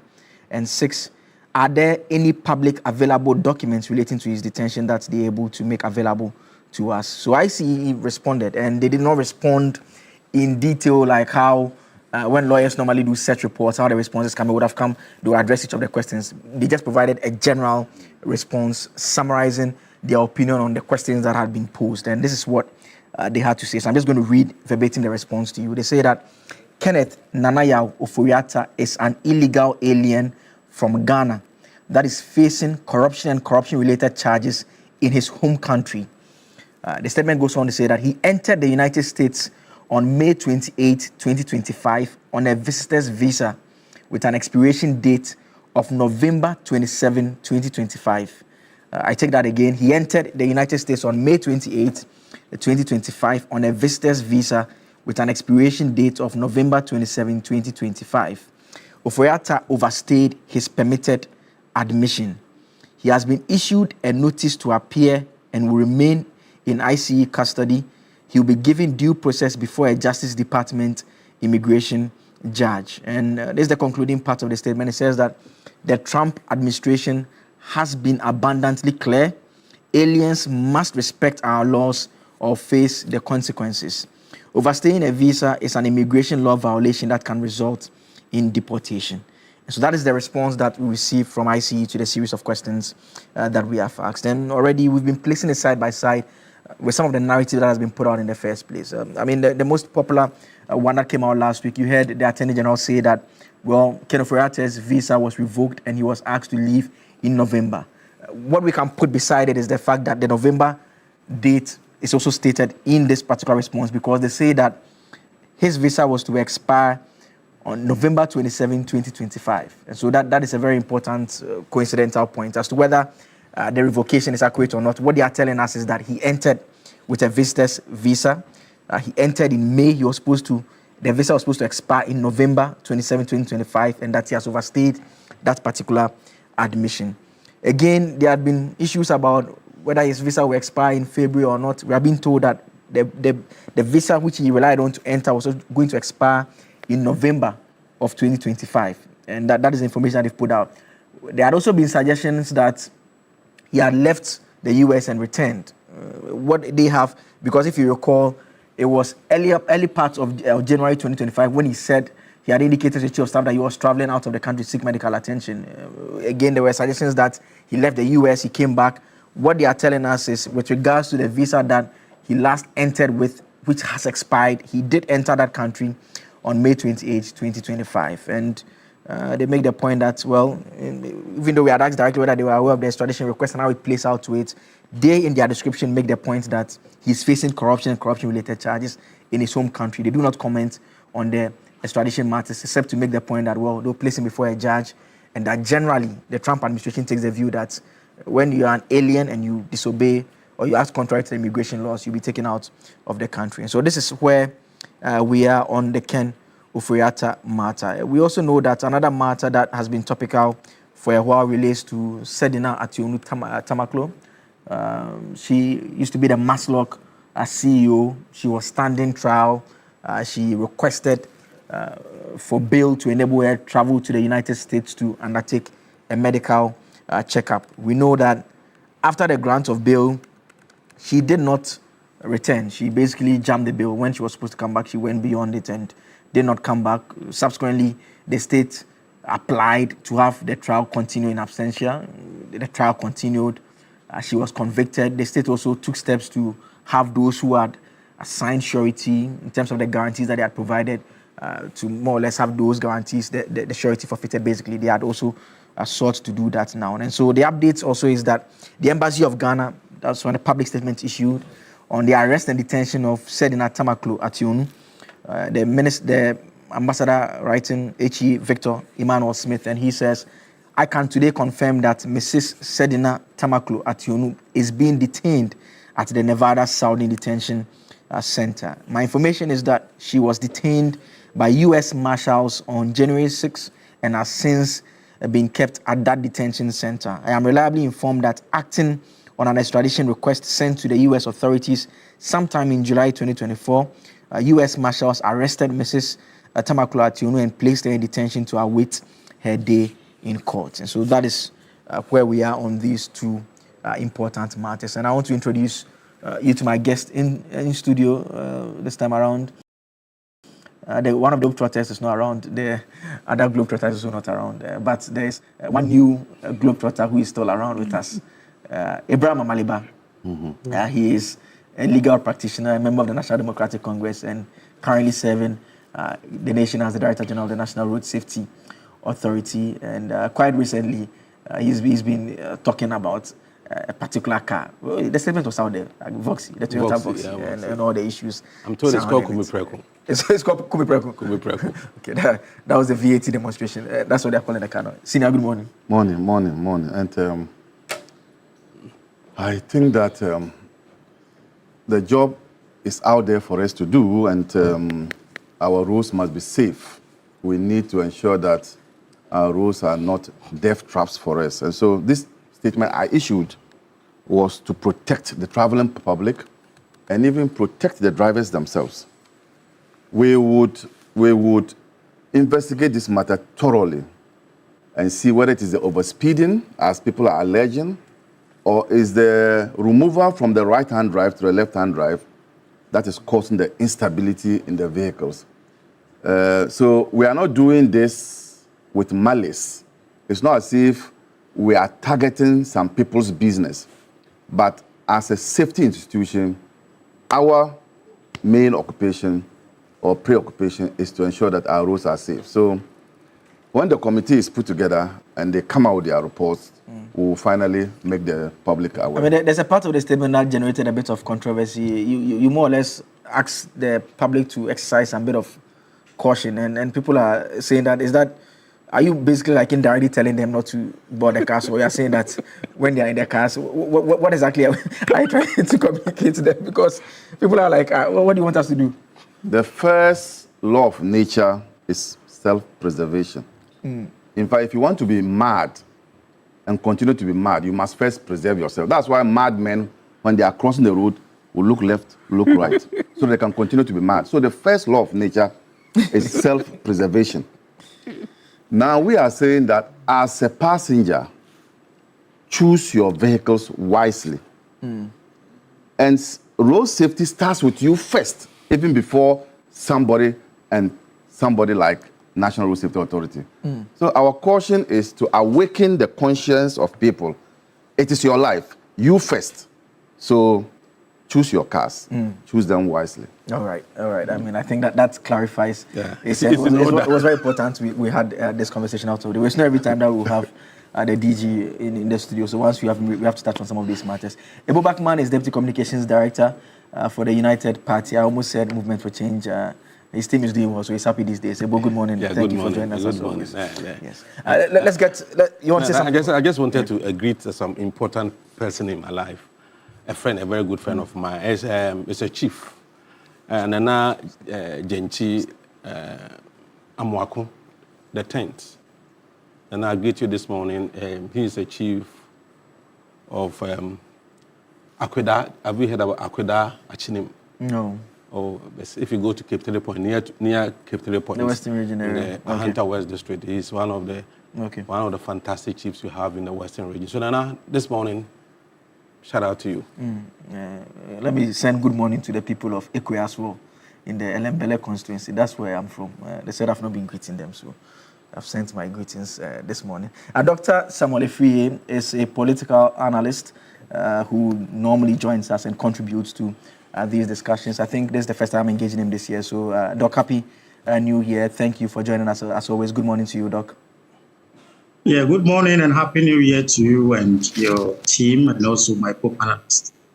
I wish you, I think, the best time to meet you in the year.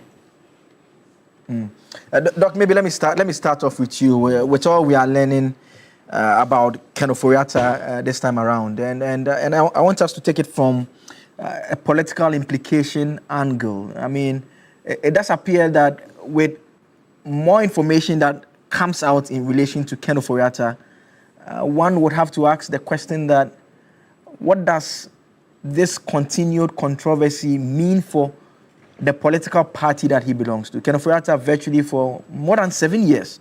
In fact, it's just the last few months that his role changed and he was made a Minister of State, some finance sort of designation, international trade at the presidency. He was basically the one responsible for the economy under the NPP as a political party. I mean, we've not heard the party as an official organ speak directly to it. With all that is happening and the controversy, does it have any political implications for the party? That is one. And number two, what should be the party's approach at this point in time? Well, thank you once again. For Ken Ofori-Atta issue always coming up day in and day out, I think that the state institutions were not able to manage this in such a way that the procedure in which we can get Ken Ofori-Atta to come to the country to have some questions to answer was not well, should I use the word in quotes, organized or structured. Because if the state institutions that collaborated with how they can bring him to Ghana, or as the issue cropped up and the discussion and how I think things could have been well more better than this time. That is why we have all this confusion here and there. But we believe it's not too late as the state, the Attorney General is trying to, and also the Foreign Ministry. These are the two ministries that need to come together to ensure that all the right process, because it's somewhat country that they also have their issues, they also have their laws. So if you want to bring someone, they also have to go through their legal process and other things before they can let the person, because they also have their citizens here. And if anything happens to, they also have issues in their home country. The two countries need to have a way or a system to get them back for some questions to be answered. So in all, I think that we were not proactive enough to able to have these things in place for him to be brought back at the earliest time than what we are going through. I think as we learned from you, from your end, realize that he has a lot of issues in terms of immigration. So maybe after the immigration, and as it was stated, that they also have some corruption charges. But, for the MPP party, it casts a snare in a way that because the GRA and the SML issue is in court, and he is one of the people that they are seven. That is him and the 7 acts, or maybe they are 7. So I will find it very difficult that the court cases will proceed well without him, because it seems that everything ended up with him in terms of that contract. So it is necessary for him to come, for us to unravel any kind of corruption charges that has been left against him. And then also the party need to appeal, or maybe to also have a way. I don't know, maybe they may want to do it behind closed doors. You know, these are politics. And in politics, if you come out as a party, your opponent will see it in a different way. So I think the MPP is trying to tread cautiously so that it will not be seen as a way that Kenufurata is being judged already. Let's see, that is how, because you can't be brought to the NBC coming out with statement if the MPP come up with certain issues. So in the political aspect, I think the MPP is trying to be cautious so that it will not be seen as a political game for the ruling government and also the MPP. That is why. But maybe they have to work behind closed doors to appeal to ensure that, because we have a lot of people of this party, that is the previous government, in court, and it's seen as branded as a party that people are corrupt on. At the end of the day, I think the court would come up with a judgment. But if you have about more than 5 or 6 cases in the court, and it presupposes that the party is very, very careful so that it will not be branded as corrupt party members, most of them. And I think maybe we can also say that the NDC also will use it as a strategy in their campaign. All right. Thank you very much, Doc. I'll have you hold on. I'll come back to you shortly. Let me come quickly to Ebo in the studio now. And Ebo, I mean, Doc makes the point about potentially the MPP wanting to be cautious, but this is a party that 31st January, they'll be organizing the flag bearer race. The party's communicators are publicly raising issues about government's oral. They are questioning government's oral, that the oral is not bringing results, suggesting that they did better with the fight against corruption and all of that. Here's an individual that was key in your governance of the country. He's out there. All these controversial matters are happening. The party has not officially said anything about that. You agree that they should do it behind the scenes, or they should be speaking publicly? Well, I think the MPP has been irresponsible relative to the issue of Kenufurata's, if you like, run away. I think the party, instead of organizing those useless press conferences, should rather organize a press conference and publicly tell Ghanaians that they are calling on Kenufurata to come to Ghana, or they are making supporting government effort to bring the man home to answer questions. Whether they like it or not, Ken represents MPP. I mean, he was the finance minister. I mean, he was the fulcrum around around whom, if you like, everything revolved. And so if the man has run away and is refusing to come, and as a political party, you know that this has potential effects on the image of your party, what do? Do you distance yourself and keep quiet and organize press conferences on unnecessary issues? I think they've been irresponsible. And this is going to, you see, whether they like it or not, this is going to be a very serious blot on the integrity of the party for a very long time. Because, I mean, to think about it, that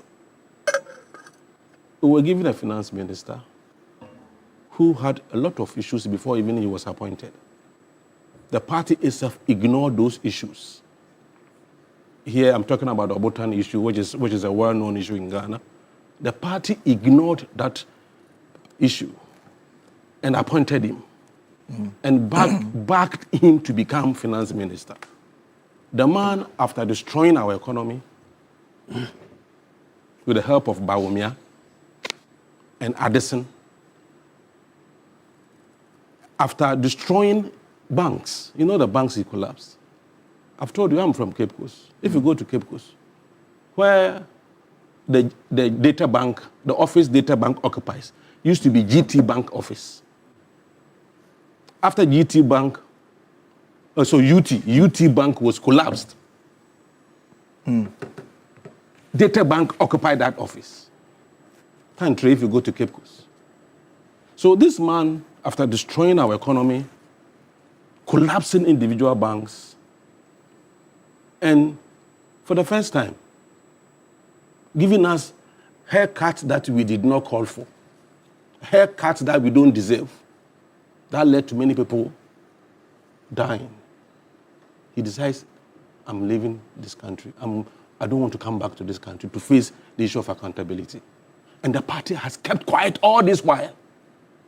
That is irresponsibility. And so I'm not surprised, because recently one of them, who used to be former MP for Sekendi, Ejepa Mesa, he was questioning us as to whether we have any law in Ghana that requires somebody who has served this country to account for his stewardship. Clearly, this is the mentality of a political party, not a mentality of Ejepa Mesa. So if they were stealing like never before, if after stealing they are running out of the country and don't want to come back, then perhaps it is because of the mentality that in this country there's no law that requires that after you've served your country, you have to account for your stewardship. So, yes, we are going to always make reference to this.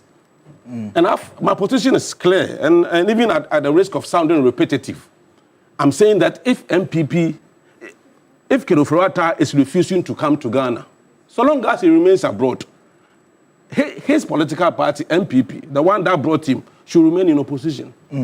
I mean, last week, I remember when we had, or the previous week, we had a similar conversation. I made a point about the circumstances surrounding his departure, how he had informed everyone, the health issues that we all know about, and whether we are not being too hard on him. Now, with all what we are learning now about he entering, overstaying his visa, and issues that have come up so far, what we've learned so far, does that lend credence to the position that you took, and you still stand by it, that you believe that he is determined or has taken a personal decision that he's not coming back to Ghana to face the law here? Of course, he knows what he's done. He knows what he's done. He knows he can't face the law and succeed, given what he's done. That is why when he was leaving, the man was running away, but he couldn't have written in the letter, "I'm running away." Let's get that one straight. That health issue, and the man couldn't have written, "Please, I'm running away." So he said he was going out indefinitely, right? So it's a way of telling you that I'm not going to come back.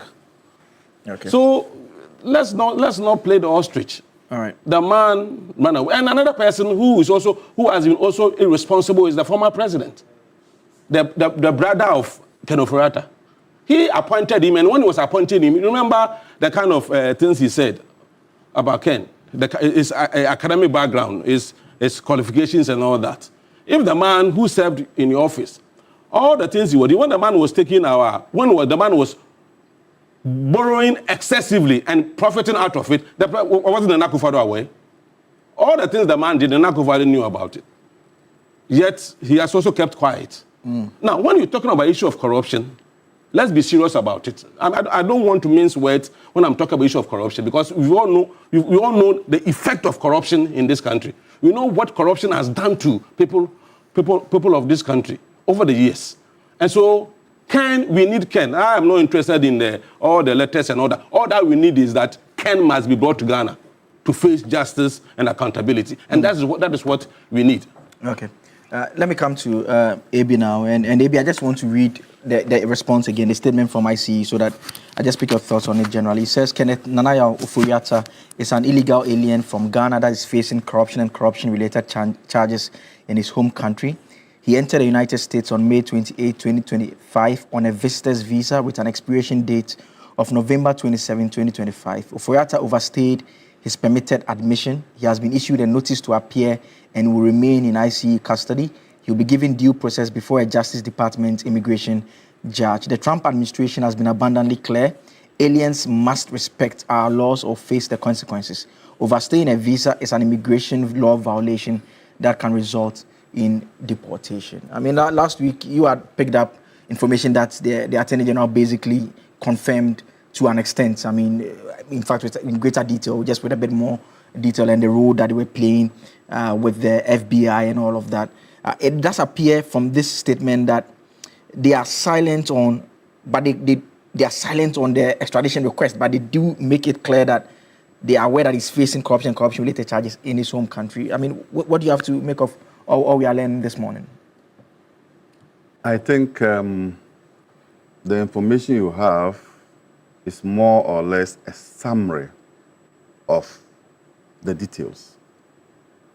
I believe that depending on the questions you ask, for instance, I didn't see a question like, because you knew about it, so you should have asked that question, whether his visa was revoked. So there could have been clarity there. But when you listen to the Attorney General, he indicated that he was asked to leave the U.S. on a certain date. In fact, I remember he said in November. Which in the statement here today, they say that he was supposed to leave in November, but they described it as an expiration, November 27, 2025. And he didn't. Then also, they were supposed to effect the arrest on a certain date, but postpone it to this other date that he was arrested. But if you put all together and what the Attorney General said to us last week, Saturday, is a clear indication that this arrest of Ken Oforata is in furtherance of the extradition request. Because in this response, they have indicated that they are aware that Ghana is requesting for him to come back home. So, as I speak now, I think that these responses or statement coming from the ICUM is not remarkably different and has not gone beyond what the Attorney General has told the people of this country.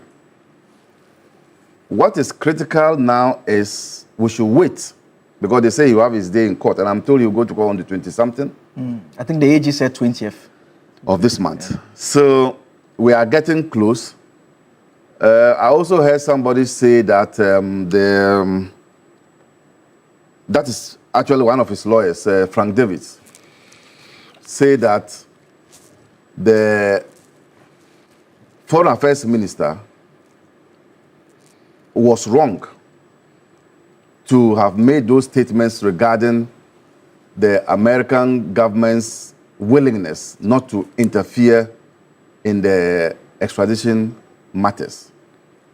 Now, when you have a lawyer who is also a political activist like I am speak this way, it will tell you the mindset of the political party's position.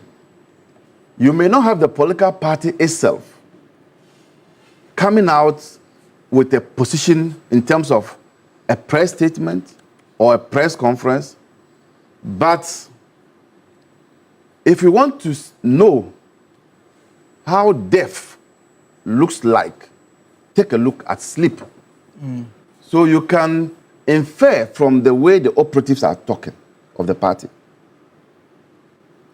And these operatives, when talking, will not say anything which is in contravention or which goes beyond the belief of the party. So yes, you want to know the MPP's position. The MPP position can be found in the comments that individual members make. He spoke about Andrew Ejipamensah. For you to come as a lawyer, if he wasn't a lawyer, that would have been a different ballgame. But to have said that there is no law that imposes a duty on a public officer to account, it's a clear indication of two things.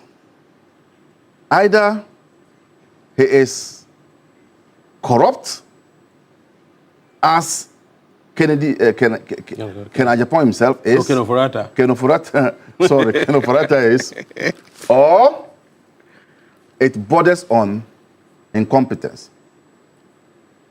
Because as a lawyer, and if you have done constitutional law and more of also administrative law, you will know that our constitution is riddled with accountability principles. The entire constitution is riddled with accountability principles. In fact, the preamble, you see accountability there. Yeah. So I can tell you that the way the MPP manage this country, like a criminal cartel, it will be difficult for the MPP to come out and say Ken should return home or distance themselves from the conduct of Ken. And so let's wait, let's see how the court processes will roll out in the US, and then we can take it from there. And 20th is not far. And finally, just on the Sedinam updates also that came out. I mean, it's one that I've seen people comment that does appear the government wants to do the right thing, but there are also some who are the usual conspiracy theorists who are suggesting that possibility of a presidential pardon in the future may be under the table somewhere.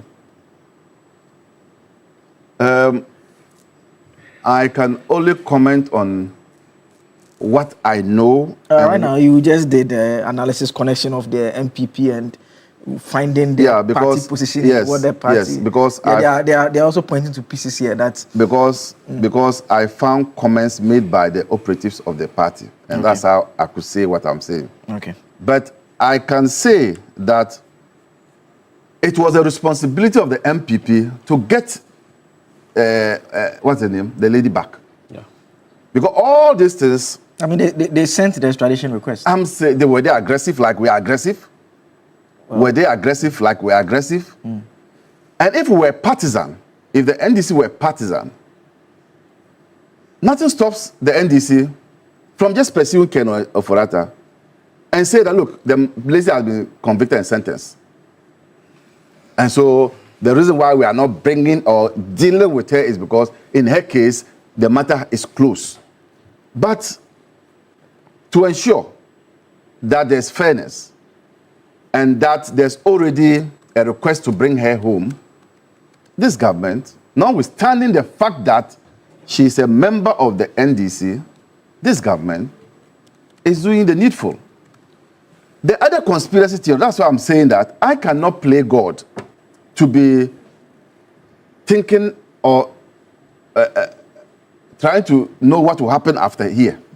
I cannot play God. And I didn't play God when I was speaking about Ken Ofori-Atta.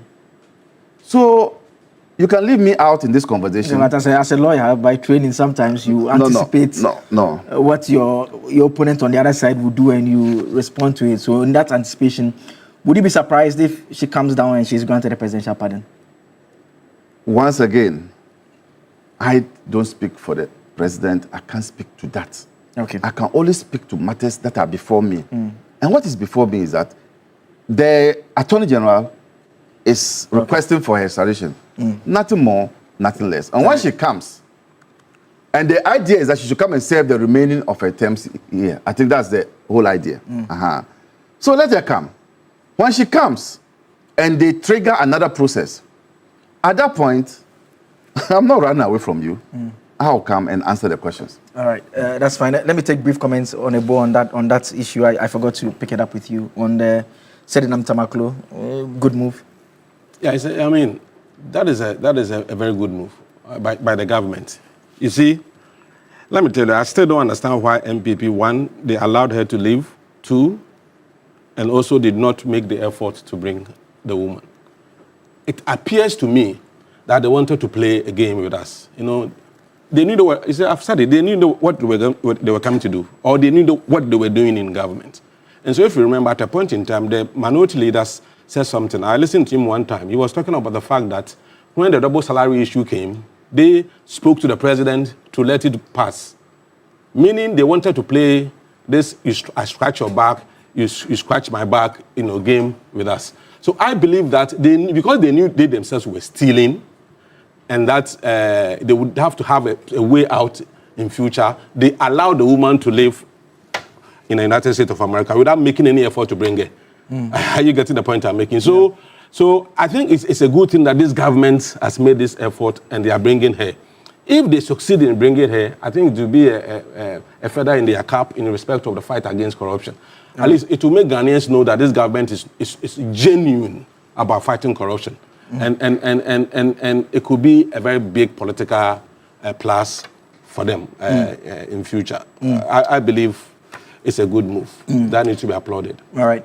Let me wrap up with Doc on this subject matter. And Doc, the same question. The government quite clearly not leaving any stone unturned, showing a commitment that it's not a political target and it's going after one of their own as well to get into the country. Good move, you say?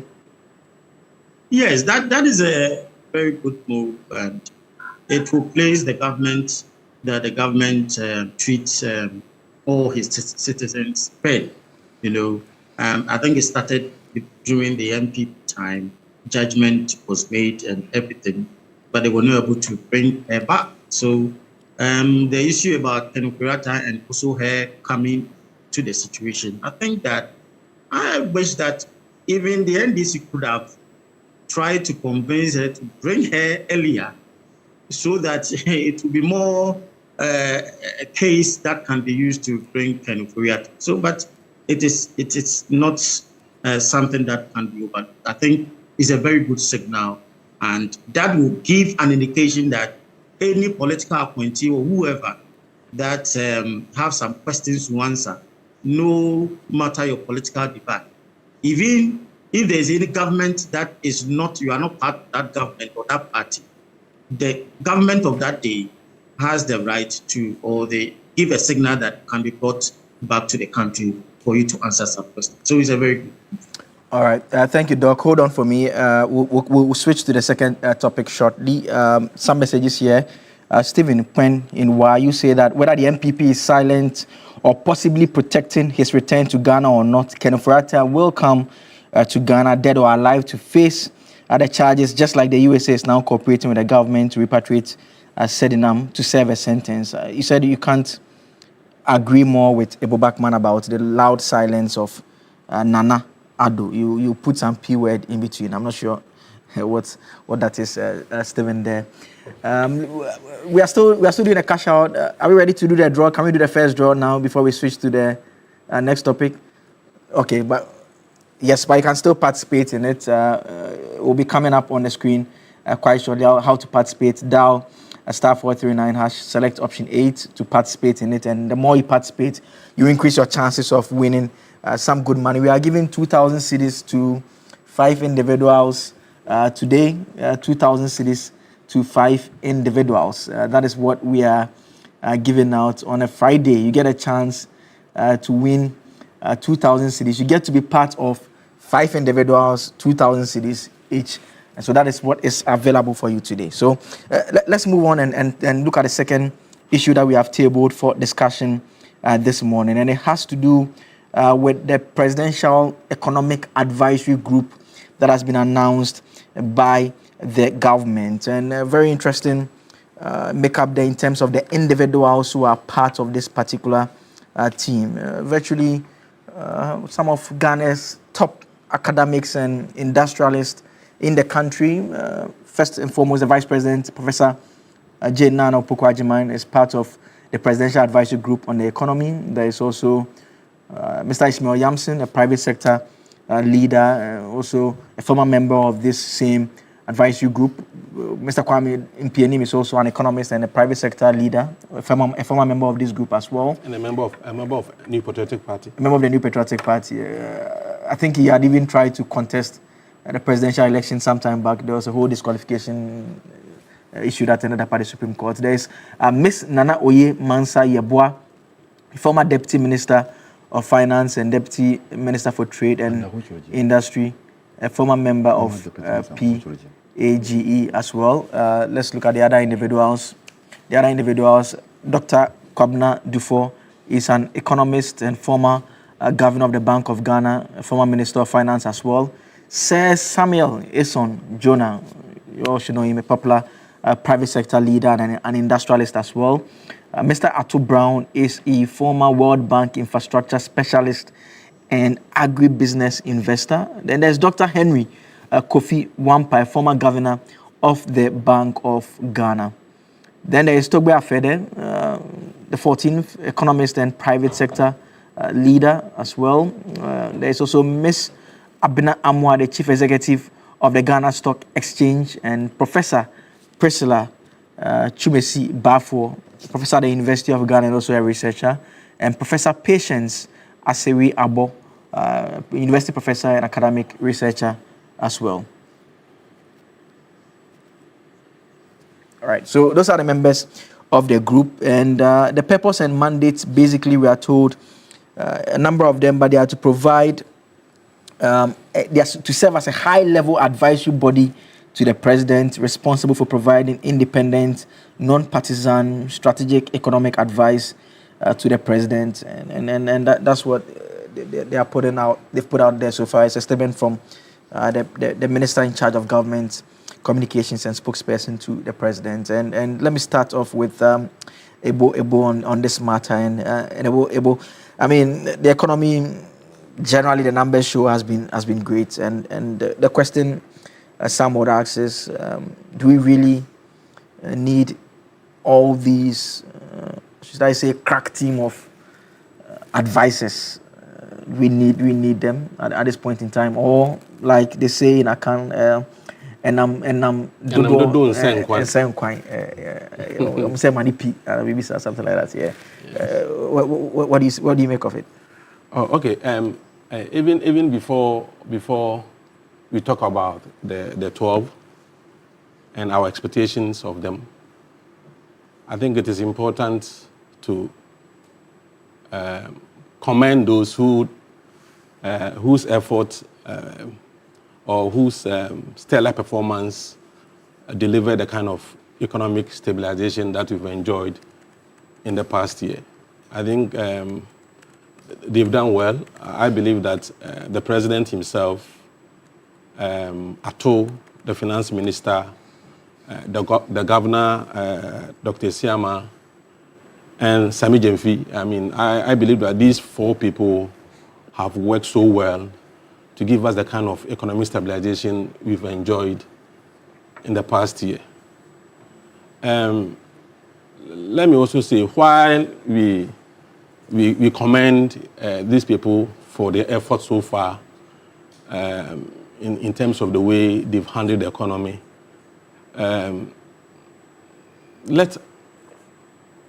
it is important we don't forget something very important.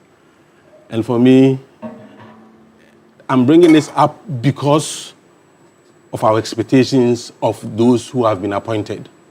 That the following people, Nana Addo Dankwa Akufo-Addo, the former president, Dr. Alhaji Mahmoud Bawumia, the former vice president and the head of the economic management team, Nana Yakuntun Kuninkun Ufuriata, and the former finance minister who was run away, Dr. Philip Addison, the former governor who mismanaged Bank of Ghana. The following names that I've mentioned, whether we like it or not, they represent something. For me, these names are stark reminders of how not to govern a country and manage an economy. I believe that we gave them the finest opportunity to manage our economy, to govern our country, and the result they gave us was nothing to write home about. I mean, had all the negatives, destroying every aspect of the economy, with debt overhang, with high cost of living, and all the other things you can think of, and corruption and all that. So it is important we let those who are coming in know that if they don't perform, their names will also be mentioned in future as people who could not perform, like the way Nanado and Bawumia. You could remember Bawumia was presented to us as somebody with magic wand, somebody who was so versed in economics that, I mean, he was going to change Ghana's economy. I remember he said we are moving from taxation to production. Meanwhile, he spent more money on NAPCO than one factory. So I see that the names that I've seen, fantastic individuals. Some of them I've known personally. Some of them I've followed for a long time. I believe that where we've gotten to, we've completed the first stage or the first phase of the economy, what we wanted to do within the first year, which was a stabilization. Now, the second phase is very crucial because this time around, you need to consolidate the gains. There has to be consolidation of the stabilization, which is very important. While at the same time, you try to expand the economy to employ more people and all that. So it is important. And so if you know there are people who can help you, why not? And I think that's what the president has done. And these are people the president respects so much. That is one thing you have to take note of. You see, if you have a leader who always wants to appoint people he can control, people with no metal, people he can easily manipulate, then that becomes dangerous. But if you look at the 12, the kind of people they are not, these are not pushovers. These are not people that the president can easily manipulate them. And so it is very important that point is made. Okay. And my expectations, you see, let me say that committees don't fix economy. What does fix economy is political will. In other words, no matter how you are advised, if you don't have the political will to take the decisions, because these people are not politicians, they are going to give you some of the advice that will be so critical. Yet, if you wait politically, it may not favor you. That is where the challenge comes in. Whether you are going to be, you want advice that is politically, suitable to you, or you want an advice that can heal the wounds of the economy. So it's going to be very critical for the president to deal with the committee, because I'm looking forward to see a situation where the committee will come up with critical issues, policies, advice that would change this economy. So, and my other expectation is that their advice should be taken seriously. We've had committees in this country that were completely ignored. This time around, we should have a committee. This committee, their advice, whether the advice will taste sweet or sour, the president must flow with the advice, implement the advice. Not that I'm going to form a committee, yet I'm going to ignore them. Okay. Now, we expect this committee to give us practical solutions, not academic speeches and lectures. Does it sound familiar? Very familiar. Familiar. A situation where we were giving someone who could lecture, who could tell us all the theories in economics. But when opportunity was given to him, he finally ran away from the economy to area where he had no knowledge of. And so it is important that we let them know that we have high expectations. I remember, let me tell you, O-level in my school, I was the overall best student. And I was given a book. I thought I was going to read something. I was given a book, a Charles Dickens book, Great Expectations. That was the book I was given for that performance. And we have great expectations of these people. We want them to perform, to help support the president to succeed. But the one most important issue they need to help us to address, strategies. How do we reduce unemployment? How do we reduce cost of production? For me, that is the most important thing we need to look at as a nation. How to reduce cost of doing business in Ghana? How do we reduce cost of living? How do we increase our revenue without overburdening the ordinary Ghanaian? How do we expand our revenue base without putting so much burden on the poor Ghanaian? It is important. And how do we position the private sector? Most of these people are people who are in private sector, who are giants, within the private sector. So how do we position the private sector to be so powerful and competitive so that we can compete favorably and effectively with other private sector participants in other countries. Because whether we like it or not, we are competing. Because even with the coming in of Africa Continental Free Trade Area, it makes competition more keen. Because whatever you are producing to sell to South Africa or to export to South Africa, somebody is also exporting the same thing from Ivory Coast. So how do you do in such a way that in terms of quality and price, you can compete out the Ivory Coast producer or the private sector person? That is the most important part, because if we are not able to expand the economy through the private sector, we can't generate jobs for the youths. And we can also generate revenue through income tax and corporate tax. And we can also export more to also increase our, if you like, forex revenue. So it is important. It is important. And this will also help us, they should put in strategy that will help us to reduce borrowing. Like not the kind of borrowing we had in the past 8 years under Akufo-Addo Bawumia, where anytime you borrowed, the finance minister benefited. We don't want that situation again. So they should help us to also manage the existing debt, very well, so that we can move forward as a nation. I have great expectations. Yeah, when you have great expectations because of their background and everything. I mean, the last time someone said, "What a solid team," we ended up in big trouble. You effectively said it's a solid team in a different way. Let me establish the difference here. You see, the solid team was political. And the solid team was not even allowed to work. That's why I made reference to that. The solid team was very political. And the work of the solid team, remember at a point, when the economy was doing fairly well, because we were under IMF, Osafo Mafu came out to say that whatever was happening in the economy, he attributed it to Dr. Bawumia. I remember when the economy was doing very well. But when the economy was not doing well, what did you see? The man himself ran away from the economy. The solid team was political. But look at the composition of this group.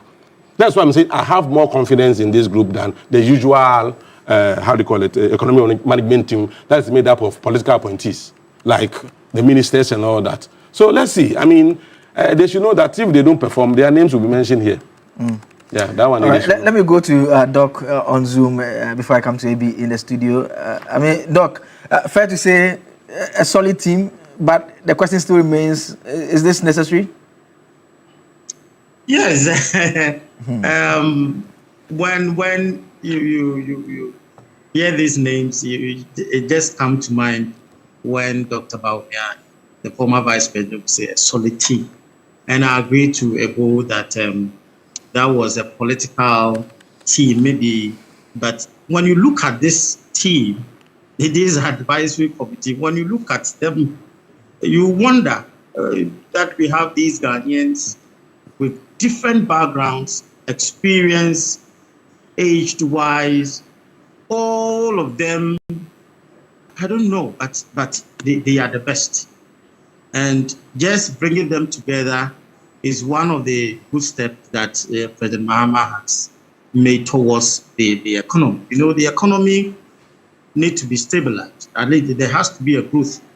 Honorable Tufor and government, as a Bank of Ghana governor, has made a good step by stabilizing the economy. So you need people who might be outside. And I think that is what the President Mahama wanted to take that step to so that they can give an advice. When you talk about these advisory committees, most of the countries in the world have been having these committees, especially the president, the prime ministers, for them, because sometimes if you are not careful, you might be swayed by your political appointees and you might fall along the way. So, but these people behind will give strategic direction, will give strategic perspective, will study the issues, will monitor how policies are being implemented in relation to the research agenda, because I think that they have to model their advice in relation to what? To the research that the government promised Ghanaians. So that is where, because when you go to India, they also have these economic advisory committee. We have Pakistan, we have even Nigeria, they also have this, and we have Virgin Islands, we have a lot of these countries using this economic advisory committee to advise their various leaders, and it's a very good step. My concern would be, we the academics, where you know that a lot of us, we have a brother, everybody has his own speciality. When we meet, that is where you see that economic pomposity will come in, and then, so I was looking at it and I said, hey, will this committee not be clouded by various skills and experience?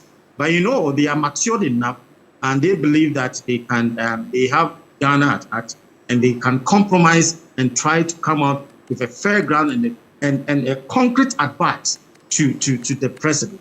Is one of the groups. I side with people that this is an advisory, and when the advisory goes against political decisions, how will the government, the president, take it? And that is where we need to be have a little bit of concern, because when they give the advice and at the end of the day it doesn't go in line with the government way, it comes in. And again, the areas that the government that this advisory committee needs to look at, when you look at the research agenda, you can realize that they have to give a direction to our gold. They have to give a direction to our cocoa, oil. These are primary resources or resource areas that I think the economic advisory, because they have to give a direction towards the gold and the gold board, how these issues, the Bank of Ghana and those things. We talk about cocoa. You see, cocoa is not performing well. I think about some few days ago, we had the chairman of the cocoa board, Honorable Fuso Ampofo, trying to let us know that they have some issues and the farmers are not. They have to give a strategic direction. At the same time, I am concerned about our agricultural sector, where it is not linked up with technology. They have to give a direction towards agricultural technology in a way that we can modernize our agric, and also have, and I think Honorable Ebo also mentioned about our debts. We need to have, that is, he talks about revenue mobilization. Our debt is also an issue. How the current government will not accumulate more debt as against what? Revenue mobilization. They have to look, and also the big push that the president has mentioned, they have to give strategic direction towards some of these projects that the President Mahama had. So they need to have an outline. And in conclusion, or at the end, they should give us an advisory way of trying to solve these youth unemployment through whether digital platforms or digital or ICT. So the youth should be a focus for this committee for us. I believe that if they can take these advice, because they are mature, they all have whatever it takes to be where they are. So I think that they will not give any advice that will politically centered, but they will give an advice for in the relations to Ghanaian, that is our economy and also the Ghanaian in general. And I wish them well, and I hope that they will let us see a difference when the year ends for the economic development policy. And finally, briefly, Doc, before I come and wrap up with AB in the studio, I mean, for academics and private business people who are not politically affiliated, a lot of the time when they take up such appointments, the perception and the commentary, particularly by opposition elements, tends to suggest that, oh yeah, so all this while you were leaning towards this government, even though some of them purely would take it up wanting to help the nation. I mean, is this what should be the thinking around it in the conversations that we'll be having going forward on this particular appointment that has been made? I said what you are saying is true, but my advice is that the politicians should leave with the academics. They should leave us.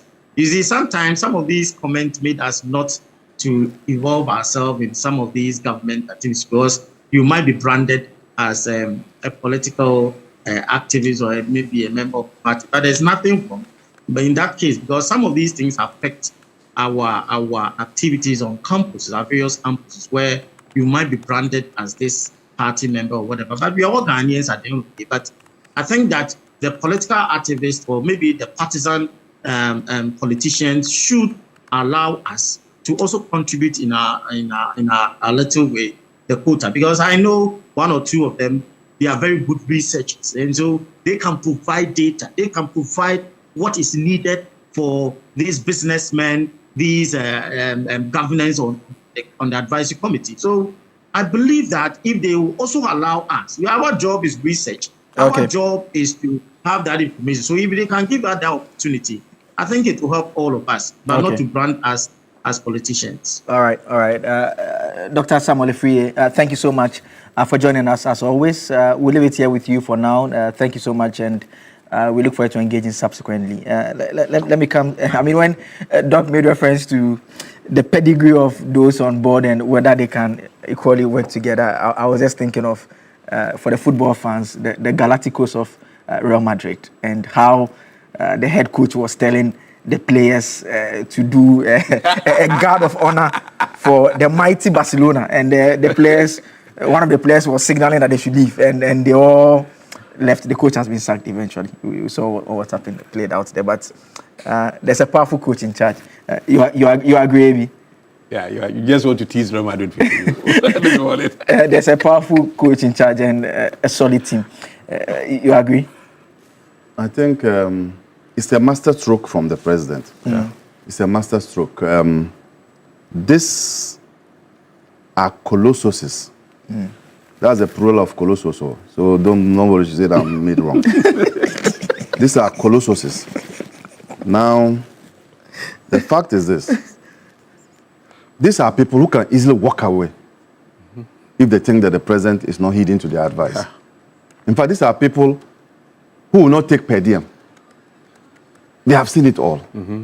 From academia, from the public sector, and from the private sector. Now you talk about the goal board. Who can at least guide the process more than Sam Jonah? I think they were carefully and selected. You know? So when this came up, I heard people say, oh, we don't need this committee because we are already doing well. No. I checked from the US. In the White House, we have what is called the Council of Economic Advisors in the White House. And there's another committee called the National Economic Council in the White House. Are we saying that America is not doing well? That's why they have them. Normally, if a president is campaigning to become president, if you notice, there's what is called the Campaign Advisory Committee. Now, this committee, after you win power, this committee will now replace the Campaign Advisory Committee. So this is a committee which would constantly have the president's ear. And you don't need to be in the doldrums before you set up this committee. Where we are now with this committee and the galaxy of men who have populated this committee, you, him, and myself. I have a name. So, Ebo, yes. And then you are Akabule. And my good self can now go and sleep knowing that apart from the economy being in the hands of the competent Atuforsen, there's also a buffer. God, touch wood, say Atuforsen is beginning to misbehave. These people can whip him to lie. You see? So the various buffers and the fact that the president himself has decided to mortgage himself to these people, they can tell the president right in his face what is wrong and what is right. So the MPP should be worried. And they should be worried that this kind of structures that are being put in place is actually meant to ensure that we don't hand over. This is the time that when you say you won't hand over, there's merit in it. You don't misgovern a country and say, won't hand over, won't hand over. This is the time This is the way not to hand over. This type of thing is the way not to hand over. You don't hand over because by winning the election. You just win it. Exactly. So these are all put together a winning election team. So I think that let's congratulate the president for this one, and let's ensure that they do their work well and provide the goods that we all need, which is to deliver for the people of this country. But before you come in, Abi, I mean, the last time a similar thing was done, I remember you remember the three wise men? We heard them complain that they were not getting even access to the president. And Ebu makes the point rightly that substantively it will come down to the political will, because if the president does not like what he's being told, you decide that, well, I don't want to hear it anymore. You agree with that point? We have a unique president. I don't think so many countries have gotten this type in Africa, where a president goes and comes. This man has learned his lessons in the past. And if you see, his current administration is all about correcting the wrongs of the past. I am not going to go, because I wasn't privy to the matters relating to the three wise men, but if that didn't work, knowing and seeing what I'm seeing now with the president now, I see him correcting what went wrong in the previous administration. This one too will be corrected. Okay. But for those who say that if these people are smeared because they've taken appointment and so people will begin to read politics into it, I say that these people should focus on delivering for God and country. It is not about NDC, it's not about MPP. Okay. We are now at a stage where we want this country to move beyond where we took it from. And these are the people who help the president to do that. Okay. I mean, sometimes I forget there are younger listeners, viewers watching. Someone is asking me who are the three wise men. Sorry. Just to put it in context, Manda Mahama one, there was Cletus Avoka, Alban Babin, and I think E.T. Mensah. It was an advisory team that the presidency set up at the time to advise the president, and we heard them complain subsequently that they were not even getting access to the president. So that's what I was referring to. And Ebo, you wanted to make a point? Yes, I wanted to make a point. You see, I want to believe that some of these people have been advising the president behind the scenes already. I mean, that is my belief, that I don't think maybe perhaps the president would want to make it formal now, but I want to believe that some of them may have, advised the president behind the scenes. But it's also important to note that the president has crossed over to appoint or to choose MPP member, Mr. Kwame Pienim. And if you have listened to that man and the things he said in the past that the MPP did not take him seriously, you realize that the president has seen something good. I mean, of course, as for Mr. Kwame Pienim, you don't need to. I mean, what he's made up of is known. I mean, it's known. So I'm happy the president has now, crossed over to pick that man to help in his government. And also, it is important to mention that once they are going to advise the president on the economy, from time to time, you should be able to know, if it will be possible, you should be able to know the kind of advice, the kind of work they are doing. Their work should not be only at the background. They should be able to engage us from time to time for us to know what they are really doing and some of the things, some of the, if you like, advice they've proffered and all that. I think it will go a long way to help us for us to be carried along by this committee. And it's, AB says something. I mean, President Mahama has so far shown to be a very wise president. I mean, if you look at the way he's doing things. And I, of course, you see, the contrast is so obvious. You see, it's because we just had one and we're having another one. You could see the contrast.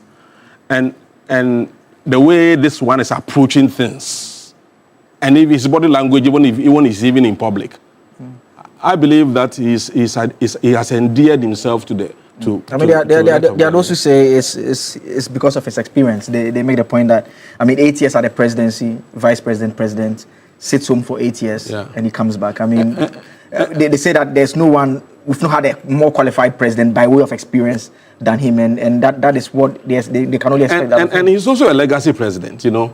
And let me tell you, one thing I've come to like is the fact that he knows that in 2027 he's going to be the president of AU. And therefore,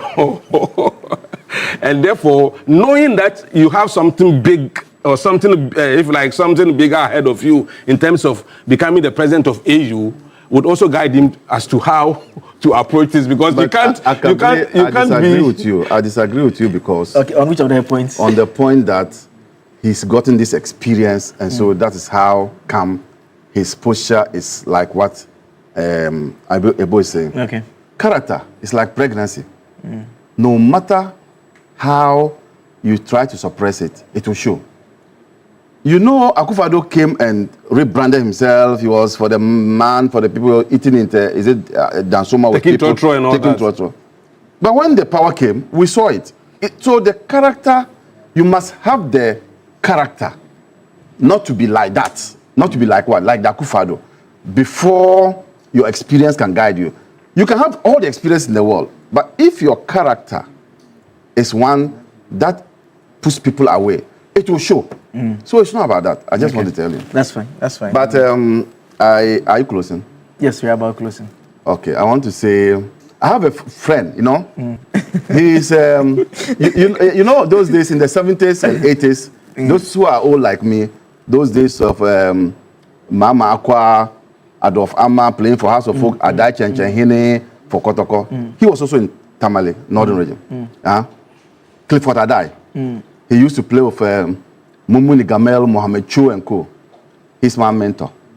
Growing up, I wanted to play football like him. Clifford Adai. Those who are old like me will hear of him. But he's an MPP person. And I want to tell him that he needs to cross over. So Clifford Adai, good morning. Okay. So yeah. That's Abraham Amaliba, Director General, National Road Safety Authority. He is a legal partial member of the NDC as well. And but today I forgot to greet the people of Cape Coast. Yeah. You know the people of Cape Coast, they have some saying. I don't want to quote everything, but it ends like "Eyo Ogwadan, no Ogwan yo be." Do you understand? What has Ogwa done to you that you have not done to Ogwa? Yeah, like whatever you do to Ogwa retaliate. And so somebody told us that he was going to build airport and harbor for us. Let's not forget that he lied to us. And say, "You Ogwa then, no Ogwa yo be." Okay, landlord Borga D-line, you say that Russia-Ukraine war ongoing, but cedi is stable and inflation is down. U.S.-Venezuela tension ongoing, but the cedi is stable and inflation is down. Serious protests ongoing in Iran, but the cedi is stable and inflation is down. But Russia-Ukraine war was seriously blamed for economic mess from 2022 to 2024. It doesn't matter how many legs kick the ball, the owner would always take it home at the end of the game. Kudos to His Excellency John Dramani Mahama, my political godfather, Abraham Amaliba. That is coming from landlord Borga D-line. I didn't know you were providing political mentorship to I know him the young and old and all across. This one here from Ralph, you say that you wish Oforiatta is tried in absentia and brought down, like said in Tamaklo, so that straight into prison when he's brought down. Our judicial system will frustrate the case. You say that we can mark it and see. Aziz Donla, you say that it's obviously clear that the economic management team by HE President is the best, most efficient, effective, reliable, and attractive team. Certainly the future is bright for this country. Best wishes to Professor Sharif Khalid and Honorable Tanko Rashid. That's coming from Aziz Donla there. There's a final one. He said that there's a far difference between a responsible opposition and irresponsible opposition party. That's what the UP are doing. They give advice and solutions, and they criticize when the need arises to put the country in the right direction. Just listen to Ebo. That is coming from Prince Nana York there. Do we still, I understand we still have Doc on the line. Doc, we'll give you the final word, then maybe if a minute, you can also briefly touch on the whole, this whole conversation around the transport issues. People are not getting cars along the roadside. Just briefly, just wrap up for us and let's go. Well, maybe he mentioned about Foxy. I think in Kumasi Ashanti call it in Kupon. So I think they have to change the name. They call it what? They call it in Kupon. Yeah, that's how they call that the car. So they call it Kupon. Yes, but these are not getting cars. but the name I've heard is Kumi Prekun. So that's the name I've heard. That name will not brand today. I think Kupon will be a good brand for the research agenda for the so don't worry. That is how we call it here. Anyway, for the transport, I think that the government has to come in immediately because in Kumasi we also have that situation as well. We have been experiencing a lot of traffic and also human traffic at various points early in the morning and also in the evening. I think it's getting out, and then that is what why the drivers are taking advantage of to charge point by point. Stop by stop. You just take it and then you add another, then you take another one. So I think the government needs to come in immediately because it might be seen as a national security threat in a way. Because when people, these things are not handled, I think they also have other buses, mass transport and other private companies. Immediately the government can get in touch with them so that they look at the route where there's a lot of human traffic and then tends to have these kind of problems stop immediately. It's getting too much. Okay. I know I signed.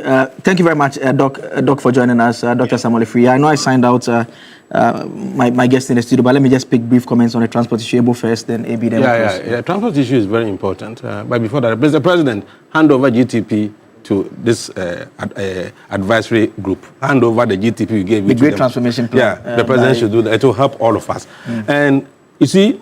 One thing we are not taking into consideration whenever you are discussing this issue is the issue of productivity. Productivity, labor productivity in particular. That people go to work late because of this situation and they get home after work late, tired. So they wake up tired and they don't go to work early. So their output in terms of what they give out is not enough. Okay. So it affects the overall performance of the economy. So it is something that we need to take into consideration and solve this problem. So bringing in public transport is very important. I don't know. You see, sometimes when you go to school, it's only WAEC exams that you are not supposed to copy. But in life, when somebody is doing something and the person is successful, you can copy. You can go to UK, you can go to China, other countries and see how they've done theirs. And you copy, little. You copy it. You see, but we can also be successful with our transportation system if our road networks are good. So let's look at, these are some of the things, and these are economic matters. It's not social matters, these are economic matters as well. So it is important we address this issue once and for all. All right. As a nation. DG. Well, we don't need to go to those countries that you are talking about. We were in Rwanda with my transport minister. Yeah. Rwanda has a perfect transport system. Yeah. And I think that we went there not because of the transport system, so we weren't focused, but we had a feel of it.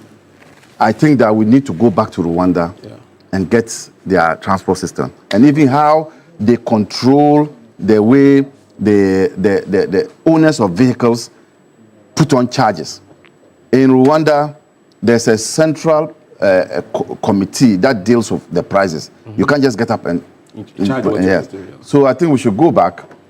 At Rwanda Corporation, they have all that information. And when you go, so I think we should go back there. South Corporation, there's nothing wrong with you copying from your colleague. And we are all in the south of the world. So let's look at Rwanda's experience. All right. That's all time would allow us this morning. We'll leave the discussion here. Thank you all so much for sending your messages. There's a final one I didn't take. Musa Batwa in Asawasi, you said that this Kenoforiata issue raises serious questions about the earlier handling of the matter by the West, which appeared lackadaisical at the initial stages.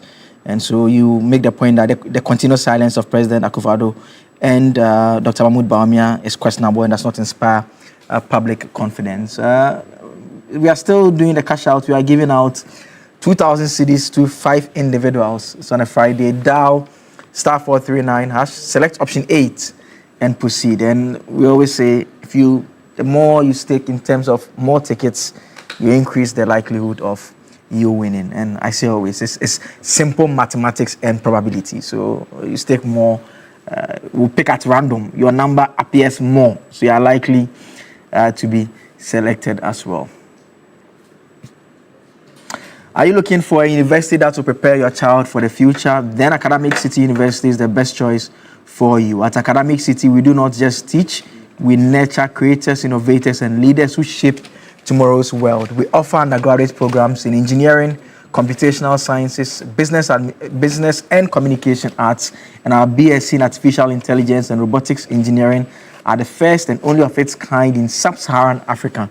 With world-class facilities, industry experienced faculty, students do not just learn the latest technology, they actually create it. And working professionals and young graduates, we have got you covered as well with our MSc programs in cybersecurity and data science analytics, as well as our professional certificate programs. At Academic City, our programs are practical, relevant, and future focused. You can call us on 026 269 3870, 026 269 3870, or visit acity.edu.gh for more information. Admissions are open now. Academic City, make your mark. And I always say Prof. Enoch Opoku, a regular contributor on our Friday, a Globetrotter as well, teaches there. He's a big man in that university, so we'll go and learn from him. We'll take a quick break. We'll be right back with more. Stay tuned in.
Latest news updates from around the world, America, Ghana, everywhere, including football. And I wonder why the Nigerians are blaming Ghana for the match that they lost at the AFCON. But Mutala Yakubu is here to explain all of that. In the meantime, 5 of you can win 2,000 Ghana cedis this morning via star 439 hash if you're a Telecel or MTN subscriber. And I'm dishing out the very first amount right after sports. Koko, in actual sense, bring the dashboard on the screen. Let me see if I should do the first one before sports, and I'll do the second one right after sports. In the meantime, if you haven't played it yet, star 439 hash is the code to use to win a cool 2,000 Ghana cedis this morning, especially if you are a Telecel or MTN subscriber. You're choosing option 8. It's a mini jackpot today, so you're choosing option 8. You follow the rest of the prompts and you can win 2,000 Ghana cedis. Back in studio, Mutala Yakubu is here with all the latest in the world of sports. Yeah.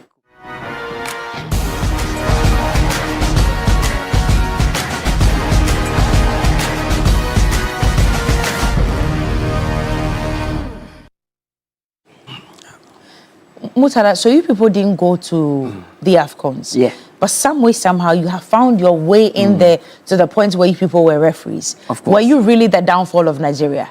Never. I mean, we all watched the game and we saw that Nigeria played abysmal on the day. But they're bashing you. Of course, because, I mean, Daniel Aye was the easier target in all this. Prior to the game, there was a lot of bickering from the Nigerian quarters that why would you allow a Ghanaian referee be at the center of affairs when we have a rivalry with Ghana? But it's a soft rivalry. It's just Jollof, War, and a few others, movie and all that. It doesn't extend beyond that. We don't hate Nigerians. So they don't hate us either. Yes. So whichever way, regardless of how the game would have ended, if Nigeria loses, Daniel Aye was going to be the easier target. I watched the game and I will score him an 8/10. Oh, yeah? Because he made a few, mistakes in there, which are normal. Even in the English Premier League, we have referees doing, because it's a human institution. Right. But Nigerians want to find the blame. They want to find someone and blame. And they put it on you people. On Daniel Aye, but he's not to blame. They just lost this one. Yeah. Sorry, Nigeria. Better luck next time. But it's put a lot of pressure on me personally. I don't know how you feel. Why, you have a lot of Nigerian friends? Not that. Not only that. If we don't do well in the World Cup, well, they said unless you people run away. They do not have consistent electricity, but what they are going to do is they are going to buy generators and monitor Ghana. They will only turn it on when Ghana is playing at the World Cup. You people are on your own. Yeah. You guys are on your own. We will prevail, All so right. don't worry. Yeah. Okay, so to our first proper story of the morning, our ladies, the Black Queens, they won bronze at the 2024 WAFCON tournament. Yeah. This year again, they're in a certain group. Yes. Is it tough for another WAFCON coming up? Yes. The 2024 edition was, I wouldn't say meaningless, but it didn't qualify them to the Women's World Cup. Now they have an opportunity of qualifying for the Women's World Cup, which we've not been to for a long time. It's in Brazil in 2027. So if the Black Queens can finish third like they did in the last edition, then they can qualify, because 4 teams would qualify automatically to the Women's World Cup. So yesterday, the draw was done in Morocco. Now everything CAF is Morocco. Yeah. It looks like the headquarters of CAF. So we're drawn in Group D alongside Cameroon, Mali, Cape Verde. If we're able to escape the group and go into the knockout phases, then we'll be hoping to qualify for the Women's World Cup. So GFA President KTS Ukreku and Black Queens head coach Kemilas Biokegren were both there and they spoke. You have to be, obviously, self-motivated. That's the first point. And most importantly, we want to be back at the highest stage of football in the women's category. And therefore, the girls, the coaches, the FA, the government, everybody is motivated to ensure that the girls are very much prepared and to be ready for the WAFCON. And if we go to the WAFCON and we do well, we'll go to the World Cup and also do well. And we're looking forward to such an amazing opportunity. 18 days, yes, but it's all about planning. And I think that we have the people with the right levels of skill to plan properly and for us to have a very, very good campaign. Looking forward to the tournament. I'm happy that when I came in, I think we were number 6 in Africa, and now we are number 3. It makes us top seeded. In the end of the day, if it's going to help or not, I don't know. We're going to face another 3 really good teams. But like I said, I'm looking forward to the tournament, and we will push to do even better this time. All right. Wishing them the very best. Bronze is not really actually good.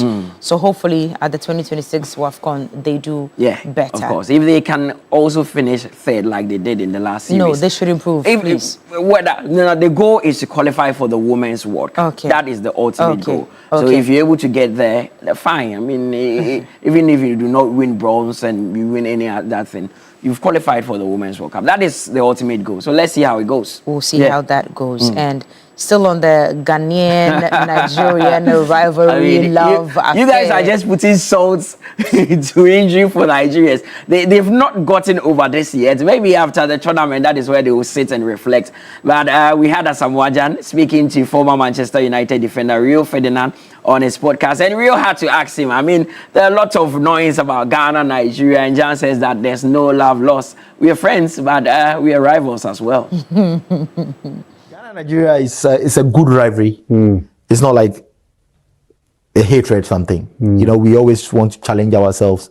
They always want to beat us in everything. Even with Jollof. With Jollof, you know, with Jollof. But at the end of the day, we love each other. Like we are very good rivals. Very, very good rivals. So anybody who say we hate each other now, that's not it. We love each other, but we don't want the other side to win. In anything. If maybe me and my brother, we're doing something, I don't want him to win, he doesn't want me to win. It doesn't mean we don't love each other. Ghana and Nigeria loves each other. But it's just like it's a good rivalry, and I'm loving it. It would always be good rivalry between Nigeria. Of course, we all love that rivalry. And Ghana. Just that. Anyway, let's come back home and talk about the Ghana Premier League. What's happening today? 19, it's starting today at the University of Ghana Sports Stadium. Hantifolk would be in action, and it will be live on this channel. That is TV3 and also Newday TV. So it's at 3:30. Hantifolk looking at continuing their consistent form. But the other games to look forward to, Imagine United Vision will take on Mediema, with Gold Stars engaging Kotoko. That game would also be live on TV3 tomorrow. So do tune in for Gold Stars Asante Kotoko at 3:30. Brekum Chelsea will take on Suedo All Blacks. Hearts of Lions, they will play 11 Wonders. With Baseke Holy Stars also engaging Bechem United. Karela would be at home in Tamale as they welcome Samatex, with the Young Apostles also playing Hoho United. Then there's Nations FC against Aduana on Sunday at 3:30, and it will be live on TV3 and on Newday TV as well. Yes, sir. Now to our very last story, I'm told there is a return that has been made by Albert Amoah. I mean, it's a funny story. Just 3 months ago, a club in Libya came to Asante Kotoko and said they needed Albert Amoah. They paid $200,000 for his services. him. He went, he was earning about $20,000 a month. That was a huge improvement over what he was taking at Kotoko, which was around 6,000 Ghana cedi. Right. Now he goes to Libya with a lot of promise, starts scoring for them. Then all of a sudden, he doesn't play enough games for them. And the club feels that they are done with him. So the club has brought him back to Asante Kotoko after 3 months on loan. So what happens to $200,000? Well, it's been paid already, so it's the club's loss. Right. But remember, these North African clubs have a lot of cash. So they are not really concerned about the money. They brought him back to Asante Kotoko on a 6-month loan. But we are hearing that he may not return back to Al Ali Benghazi. So that is the latest. He's back. But in all this, Kotoko are the winners because they've earned the cash and they've earned the man as well. Their fans were angry when he was transferred because they felt he was their main source of goals. So as it stands, the Kotoko fraternity are on cloud nine. They are happy, so it's Al Ali's loss. So Albert Amoah back on loan as when is Kotoko's next match, though? They are playing on Saturday. Is he going to be playing? Of course. We'll look out for him. Yes. Okay. Yeah. All right. So that's the start to look out for on Sunday. Please remind me to watch.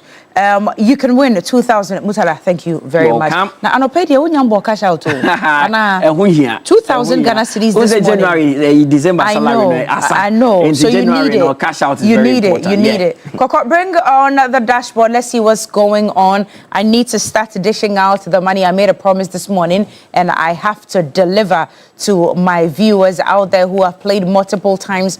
And that's the very first winner of 2,000 Ghana cedis for the morning. 055, sorry, I beg your pardon, 0544 806. Three numbers come after that. Congratulations to you. You just won 2,000 Ghana cedis. Coco, please call this person for me as I take a break. When I come back, I would have a conversation with the winner. But 4 more remaining to win 2,000 Ghana cedis this morning. Vasta 439 hash. And definitely some of you out there, about 20 to 30 of you out there,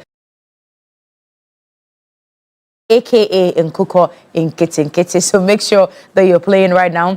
Star 439 hash is the code. Well, back here in studio, I'm reminding you that if you want to look smart and fashionable, visit any Woodin boutique nationwide today. Woodin offers an amazing collection of authentic African fabrics and ready to wear that come in beautiful designs and colors for men and women. With Woodin, you can get creative and versatile with your designs. Be confident and show off how truly African you are in Woodin. Now go to a Woodin boutique near you today and choose from a variety of trendy products to complement your unique style. Follow Woodin Fashion on Facebook, Instagram at Woodin Fashion, and on TikTok, Woodin_fashion. Woodin La Créateur. We'll be right back. It's still TV3 New Day. I am Cookie.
quickly. Come quickly, cause my case is very creative. Kalo. My dealer, come quickly. At this point, we need the water tankers and the dealers who deal in water to come quickly. To come and because we've been crying we've for been crying water for all a week. long time. Yes, I mean it was sad. I mean, well, I should say that it's been quite unfortunate what we've been seeing from what you did when you went to Teshi, to Roland yesterday, to Nashoko earlier. I mean, it's something that has to be looked at, but.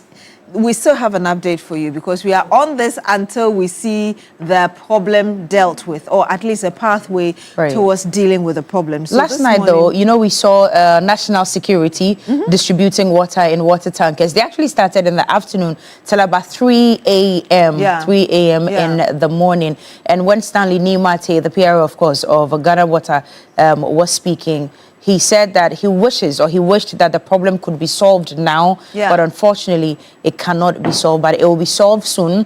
But ultimately, we need to reestablish or reinstitute the desalination plants. We need to get it up and running again so it would solve the problem. Because the question is, if these residents are bringing jerry cans to the water tankers, how many can you even carry at a time? And even if you carry 2 or 3, would it be enough to sustain you throughout the day, the next day, and the subsequent days? It is expensive, Yes. And yesterday, when Roland went to the desalination plant, the back of it, you could see that it looked almost like 2 best pipes, big ones, and people were fetching water from that place. Right. And yes, the water looked clean, but the environment was dirty. And it still wasn't okay for me. Yes. But like you said, the national security indeed gave some water to the people in the Teshi area, the Triblo area, up until 3 a.m., starting around 1 p.m. of yesterday. We also do understand that the assembly on its own is also drilling some 2 boreholes.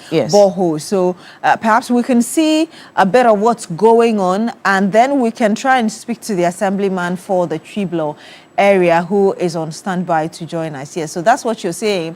I think the drilling of the mechanized borehole. Yes. So that's what you're seeing right now. And hopefully they're able to get some water and people can depend on this. Yes. The situation is really dire we need to solve it ASAP. Actually, it has to be solved now. But seeing as it cannot be solved now, as soon as possible would suffice for the moment. Do we already have Niama Koe, Assemblyman for Triblo Central Electoral Area, on the telephone lines already? Or he's joining us on Zoom? Yes. Okay. Hello, good morning, Niama. Hi, good morning.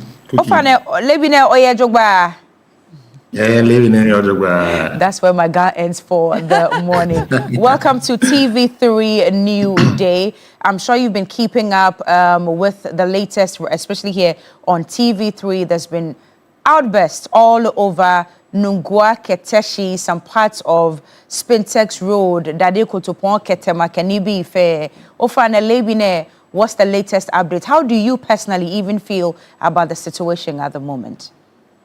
Okay, first of all, I want to say a very big thank you, and I'm glad I'm here to speak on this issue. First of all, it's sad. We all know it's sad. We know water is life, and water is the basic need that every household should get. But it's rather unfortunately we are in this situation. But we believe it will pass soon. It will come to an end soon. Okay. Yeah, thank you very much. But Niama, for the sake of those who are listening to us, I've been to Teshi Fertilizer and its environs, and most of them actually did not even know that there was a looming water crisis. Most of them didn't even get the communique that was released sometime in October. They had no idea at all. Some people are citing unresolved contractual problems. That's why the desalination plant has been shut down. But the Ghana Water Company too is saying that there isn't critical maintenance culture by its operators. Where you sit, is that the same feeling you have? Is that the inclination? Is that the intel you've picked up? Or what else can you tell us? Okay, from where I sit, I feel TV3 should be in the good seat to let us know what exactly is wrong with that. but we've heard some stories around it concerning the contract issues and maintenance issues, and we hope it would resolve as soon as possible by Ghana Water, so we can have water flowing in our taps daily.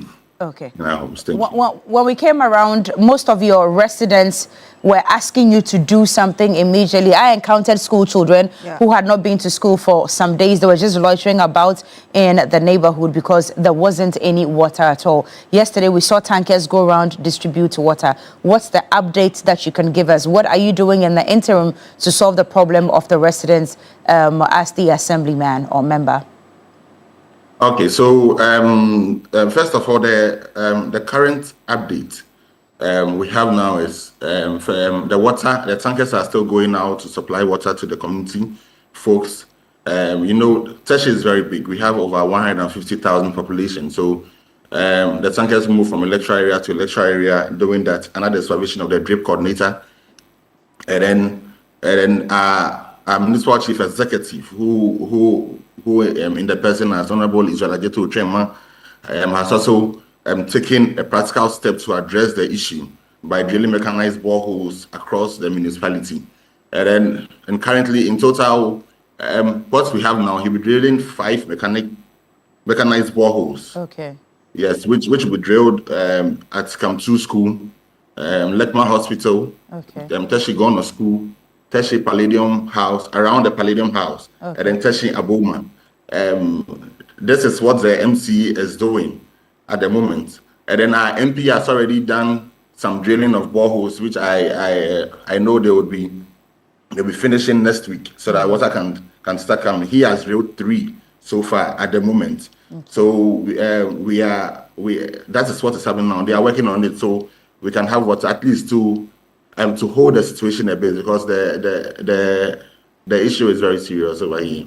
The issue is very serious, you say, and I'm glad you talk about the number of people living in that place. 150,000, yes, population. Over 100. Yes, and based on what you said, where the boreholes are located, it looks like these are strategic locations, particularly for the Lekma Hospital that needs water almost every second. But in the meantime, you said that tankers are going around giving water to the residents there. Are they paying? No, please, they are not paying. So what the MC does is the assembly provides fuel. The assembly and in collaboration with the MP, they provide fuel for the tankers to go and fetch out water. I know from Abelinkwe, and then they return back, and then they go to the community, and they dispense it. Sometimes they go to community members who have polytank, some to have well, they dispense it there and let the people know that, look, there's water here, so at least you can come and get some water here at this time, and then they do it perfectly. Yes, you talk about drilling boreholes. Perhaps I should ask you, how soon will, for instance, the 2 you're drilling today be ready for the people to use? Okay, so yesterday, Kamtu, the borehole for Kamtu was drilled, and then the pipes were laid into it, and today they are working on the platform, which after they are done with the platform, they'll place 2 polytanks there, because the borehole, the water should be treated. So one will receive the water from the borehole. Also, they would put in pump in it in 3 days' time because of the debris. It has to settle. So once they put in the pump in it and the polytanks will be made available, within a week, all this should be ready. So the water can move from first polytank, which is the raw water, and then to the treated one into the second one. So I took the contractor this morning, and then he gave us assurance that they'll finish the drilling. Sorry, they'll finish the Kamtu work in a week time, and then tomorrow they'll be drilling 3 places. He said they'll be drilling Teshi Gono School tomorrow. They'll start early in the morning. They'll drill the Gono School. They'll drill Aboma School, and then they'll drill Palladium. Okay. Palladium House. I know drilling borehole is also quite expensive, especially treating the water if it is very salty. How financially ready are you when you're looking at 5, so you're able to complete all these within the time for people to use? Okay, as we all know, water is life. So our municipal chief executive is fully ready to go the extra mile to get this done. So financially, I spoke to the MC. yesterday, and then he told us that we're using the common fund. Yes. There's an allocation in the common fund that that allows them to drill boreholes, so they will do that as soon as possible. So, Niama, it's weekend, and we know that especially during the weekends, water usage goes very high. Clothes must be washed, bathrooms, kitchens, everywhere must be cleaned up. The demand for water over the weekend would really be high. What's the plan? Okay, so earlier I spoke on Ghana Tonight concerning the national security providing us with tankers. So they are still on the work too as well. So initially it was just one tanker, which was the District Assembly Common Fund. Sorry, the drip tanker that was supplying water to the whole community. But now we have a lot of we have the national security tanker, and we have the drip tanker. We are hoping to receive extra tanker from other districts, from other districts to help us to do that. So we are praying by the close of today we'll get that, and then from tomorrow more water can be dispensed to the people in the community. Okay. All right. We do thank you for your time, but we hope that you're also working on communication so that people know the vantage points where these tankers go, so that they can also get their water supply. But we do thank you for your time this morning. Hello. Before I leave, can I make a little remark? Can I leave my last remark? We didn't get that said. Go ahead. Okay, so all I want to say is that the assembly fully recognized the hardship the people of Techian are currently facing, and then the MC and all assembly members are working tirelessly to mitigate the situation and support residents. And then on behalf of the MC, which is Honorable Ijalajeto Chema, on behalf of our MP, Honorable Benjamin Aikunate, and then all assembly members, we want to thank the people of Techian for their patience and their cooperation. And we want to assure them that this challenge will pass soon, and we'll do everything to hold it very well. All right. Ni problem abashi. Your guy is actually better than you estimated. I'm trying. I'm really trying. Niama has to help me with that. Niama Kwe is the assemblyman for the Chiblo Central Electoral Area. Niama Ofane Oyuwadong. Koko, you promised to call the first winner for me. I am announcing. Oh, the person is not picking up. How do you win 2,000 Ghana cedis and you don't pick up? Okay, let's have, because I want to do all the draws this morning and I want to speak to the winners as well. So my viewers out there know that I'm not joking when I say I'm going to give you money. They have played and they need it to win. Let's bring back the dashboard and let's see what's going on. Second, 2,000 coming again. Third, fourth, and then we are done for the morning. But of course, TV gets results. TV3 Media General gets results, and we've been crying for water all week, and you can see the results. And I have a further update for you. You know, I was in Techi Fertilizer. No, Techi Fertilizer. Well, you spoke to that woman who confronted the assembly woman and said that, no, you're not doing anything. Just fix the problem. Yeah. TV3. This morning, they've opened the taps for us, and you can see from the video, the tap is flowing. Before then, even if they open the tap, it's just for about 2-3 hours, and then the tap is being locked again. But today, since morning, pipe has still been flowing. The pipe is flowing and it's still flowing. We pray that this will actually come to solve most of our problems. We want to say a big thank you to TV3 for doing us that great honor yesterday. We pray that this will continue so that at least 2 or 3 times in a week we are going to have the tap flowing. And I believe this will ease the pressure on us in terms of going around to look for water. As I speak, my bucket is full. The bucket is full. I have to lock it. The bucket is full. Yeah. The smile on my face. This is very lovely. Yes. This is lovely. Water is life. Yeah. And this is what we are talking about. Yeah. TV3 gets results. Of course, we are first in news, best in entertainment, but we are nothing without you. So thank you very much for your patronage over the years and for doing this with us all through the week. We are super, super grateful. Thank you. And I do hope that there's more respite this weekend as more people will be home. Second winner of 2,000 Ghana cedis coming now. Let's see who the winner is. Call the winners for me. Let me have a conversation with them. 054-6867, 3 numbers come after that. You just won 2,000 Ghana cedis. Beatrice, your third one, no? Yes. Give out the third one this morning. Let's see who the third winner is. Oh, wow. I'm excited about this already. Yes. Okay. And there we go. The number scrolling. Okay. 0243636. And then you have the other 3 numbers remaining, dash, dash, dash. 0243 and, okay, 3636 and dash, dash, dash. So congratulations to you. 3 of you. We are left with 2 more. Yeah, 2 more. Wow. 2 more to go. 2 more to go. This is the 4th one for the morning. Yes. We promised and we have delivered. 0544157. 3 numbers come after that. You have just also won 2,000 Ghana cedis. I'm waiting. No, call them for me. I need to speak to them. So other people need to experience this and know that it is real. We are just not talking and just announcing numbers. These are real winners getting through 2,000 Ghana cedis this morning. And Beatrice, you want to help us with this information? Yes. Are you ready to scratch, win, and live your dreams? Review Scratch for Win is here to change your life. Just dial 8*850*3# to stand the chance to win up to 1 million Ghana cedis in cash prizes instantly. It's easy, it's exciting, and it's regulated by the National Lottery Authority. Just dial *850*. Let me just take that again. You just dial *850*3# or visit www.scratchforwin.com to play now. It's easy to play. Simply dial *850*3# on all networks. You select your preferred stake amount. That's 5 Ghana cedis to 2,000 Ghana cedis.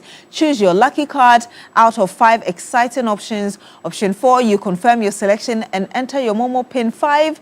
Receive game results and winnings instantly. Yeah, so it's easy, fun, and exciting. Get ready to scratch, win, and live your best life with Reveal Scratch for Win.